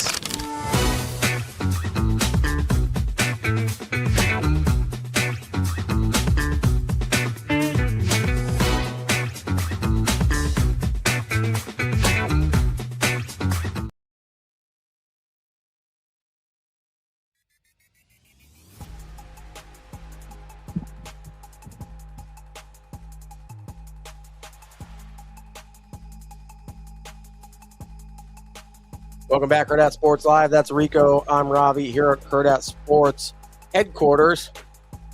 Didn't say bar and grill. I know. You didn't say it at all. Let's go. I'm so proud of you. We will be back at Hurrdat Sports Bar and Grill tomorrow. The reason we're not there today is the Omaha Supernovas have their draft party, I believe. Yes. At the bar this morning.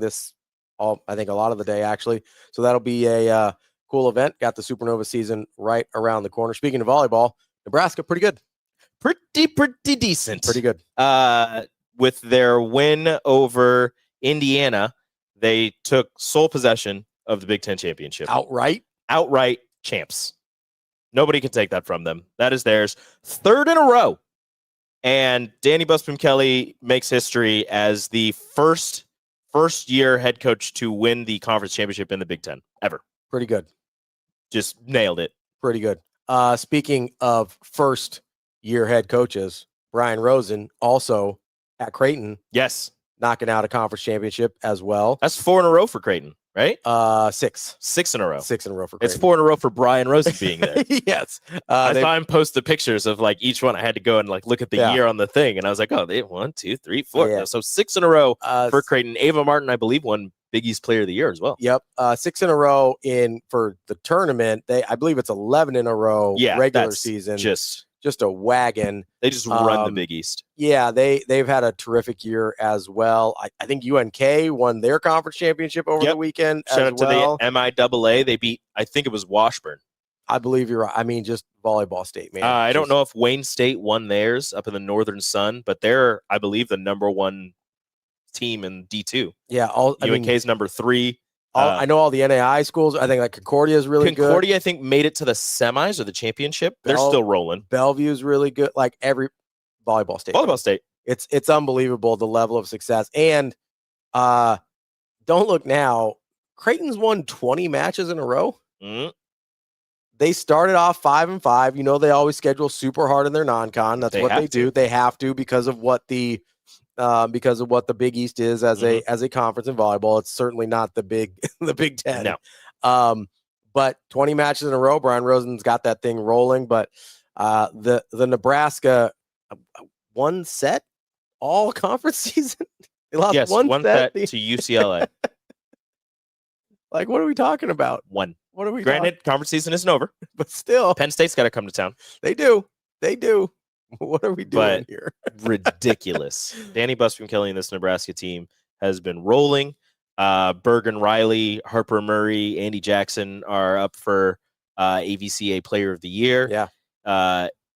For Big Ten Player of the Year, I think those three are up for it as well. It's going to look. Big Ten Player of the Year is going to go to Kennedy Martin because she takes 100 swings a match, and she's actually very efficient. Like, everybody knows it's going to go to her. She still gets the kills. Yeah. Kudos to her. Penn State only sets her, it seems like. Bergen Riley leading this offense has been money. Yeah. And her offensive game has been amazing as well. She's very timely with her kills. Harper Murray not getting the amount of swings that Kennedy Martin gets, but again, very efficient. Andy Jackson started off slow in the season, but once they started conference play, she's just been fire.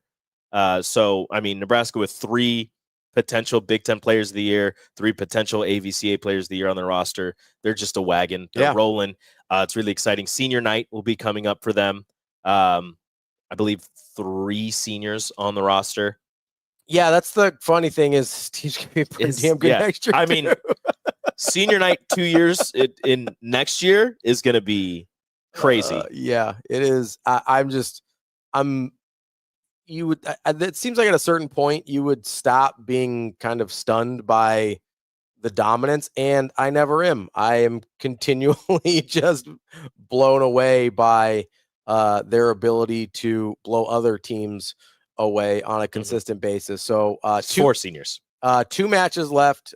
Penn State at home, and then Ohio State at home. That is coming up this weekend, the 28th and 29th.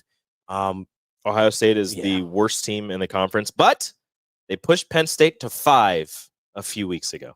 Yeah. So you got to be careful. Yeah. What did Penn State do last time?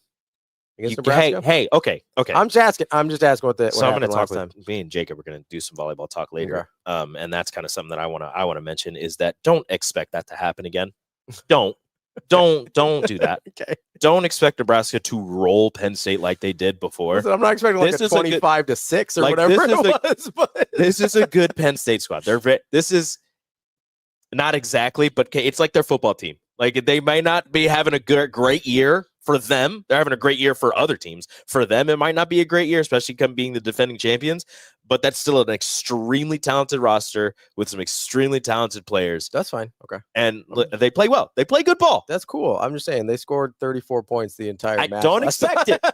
Don't expect it. I'm not expecting it to look like that. What I am saying is, and if it does, you come for me. Good Lord. If it does, good Lord. I'm saying it didn't. I get that they're very talented. It did not seem like they were in Nebraska's class. Yes.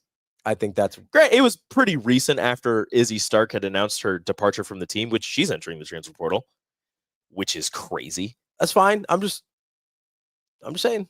Okay. You can just say. They did not seem anywhere near. Yeah, no, you're right. The ballpark. You're right. Of Nebraska. I'm not expecting. For being like the 4th best team in the Big Ten? Yeah, I'm not. And a top 20 team when they played. Yeah. I'm not expecting 25-6, 25-15, 25-13. What I am saying is, I don't think this is a hot take. I am expecting 2 more sweeps. Okay. That's what I am expecting. I do not think that is a hot take. I don't think it is. They've swept literally almost everyone. Yeah. They played, again, me and Jacob are going to get into this. They played not great against Indiana and still got out of there with a sweep. Top 20 team on the road. Yeah. Doesn't matter. With like 4 students behind them, like that from me to you, yeah, yelling at them when they serve. People are freaking out about that on social media. Not a big deal. Yeah, it's not a big deal. The Purdue student section does the same thing, and they're like the same. It's like the Cameron Crazies at Duke. Like they're right there. Yeah, they're right there. I don't know if you've ever been to I think they changed it, but back in the day, before I think they built a new gym, Mount Michael, they were like, you literally had to have rules with, like, you had to have a meeting with the ref to say, hey, my toes are going to be over the out of bounds line because that's how close because the I stands cannot were. step back. Yeah, because literally you'd have to have baby feet to be able to fit all of your feet out of bounds. Yeesh. And they're like, yes, it's cool. We understand. Just don't take any steps forward. Just don't keep going. Yeah. And they're like, okay, cool. Like, that's like one of the most fun environments I've ever gotten my head kicked in at. Yeah. I might surprise you. Never played at Mount Michael. Never? No. You never just went out there for a game? No. I didn't know Mount Michael was a thing until I got to college, and I had a teammate who went to Mount Michael. Oh, there you go. I didn't know Mount Michael was a thing. When he said, oh, I went to Mount Michael, I was like, was that like a boarding school? Like, is that in Iowa? It is like, a boarding school. Like, no, it's in Omaha. I'm like, I don't believe Alcorn. you. It's an Alcorn. Omaha. Technically Omaha now. Was that person a long distance runner? 400, 800. That makes sense. All right. That is the show for today. That's Rico. I'm Ravi. DB and I will be back tomorrow. It's Hurrdat Sports Live.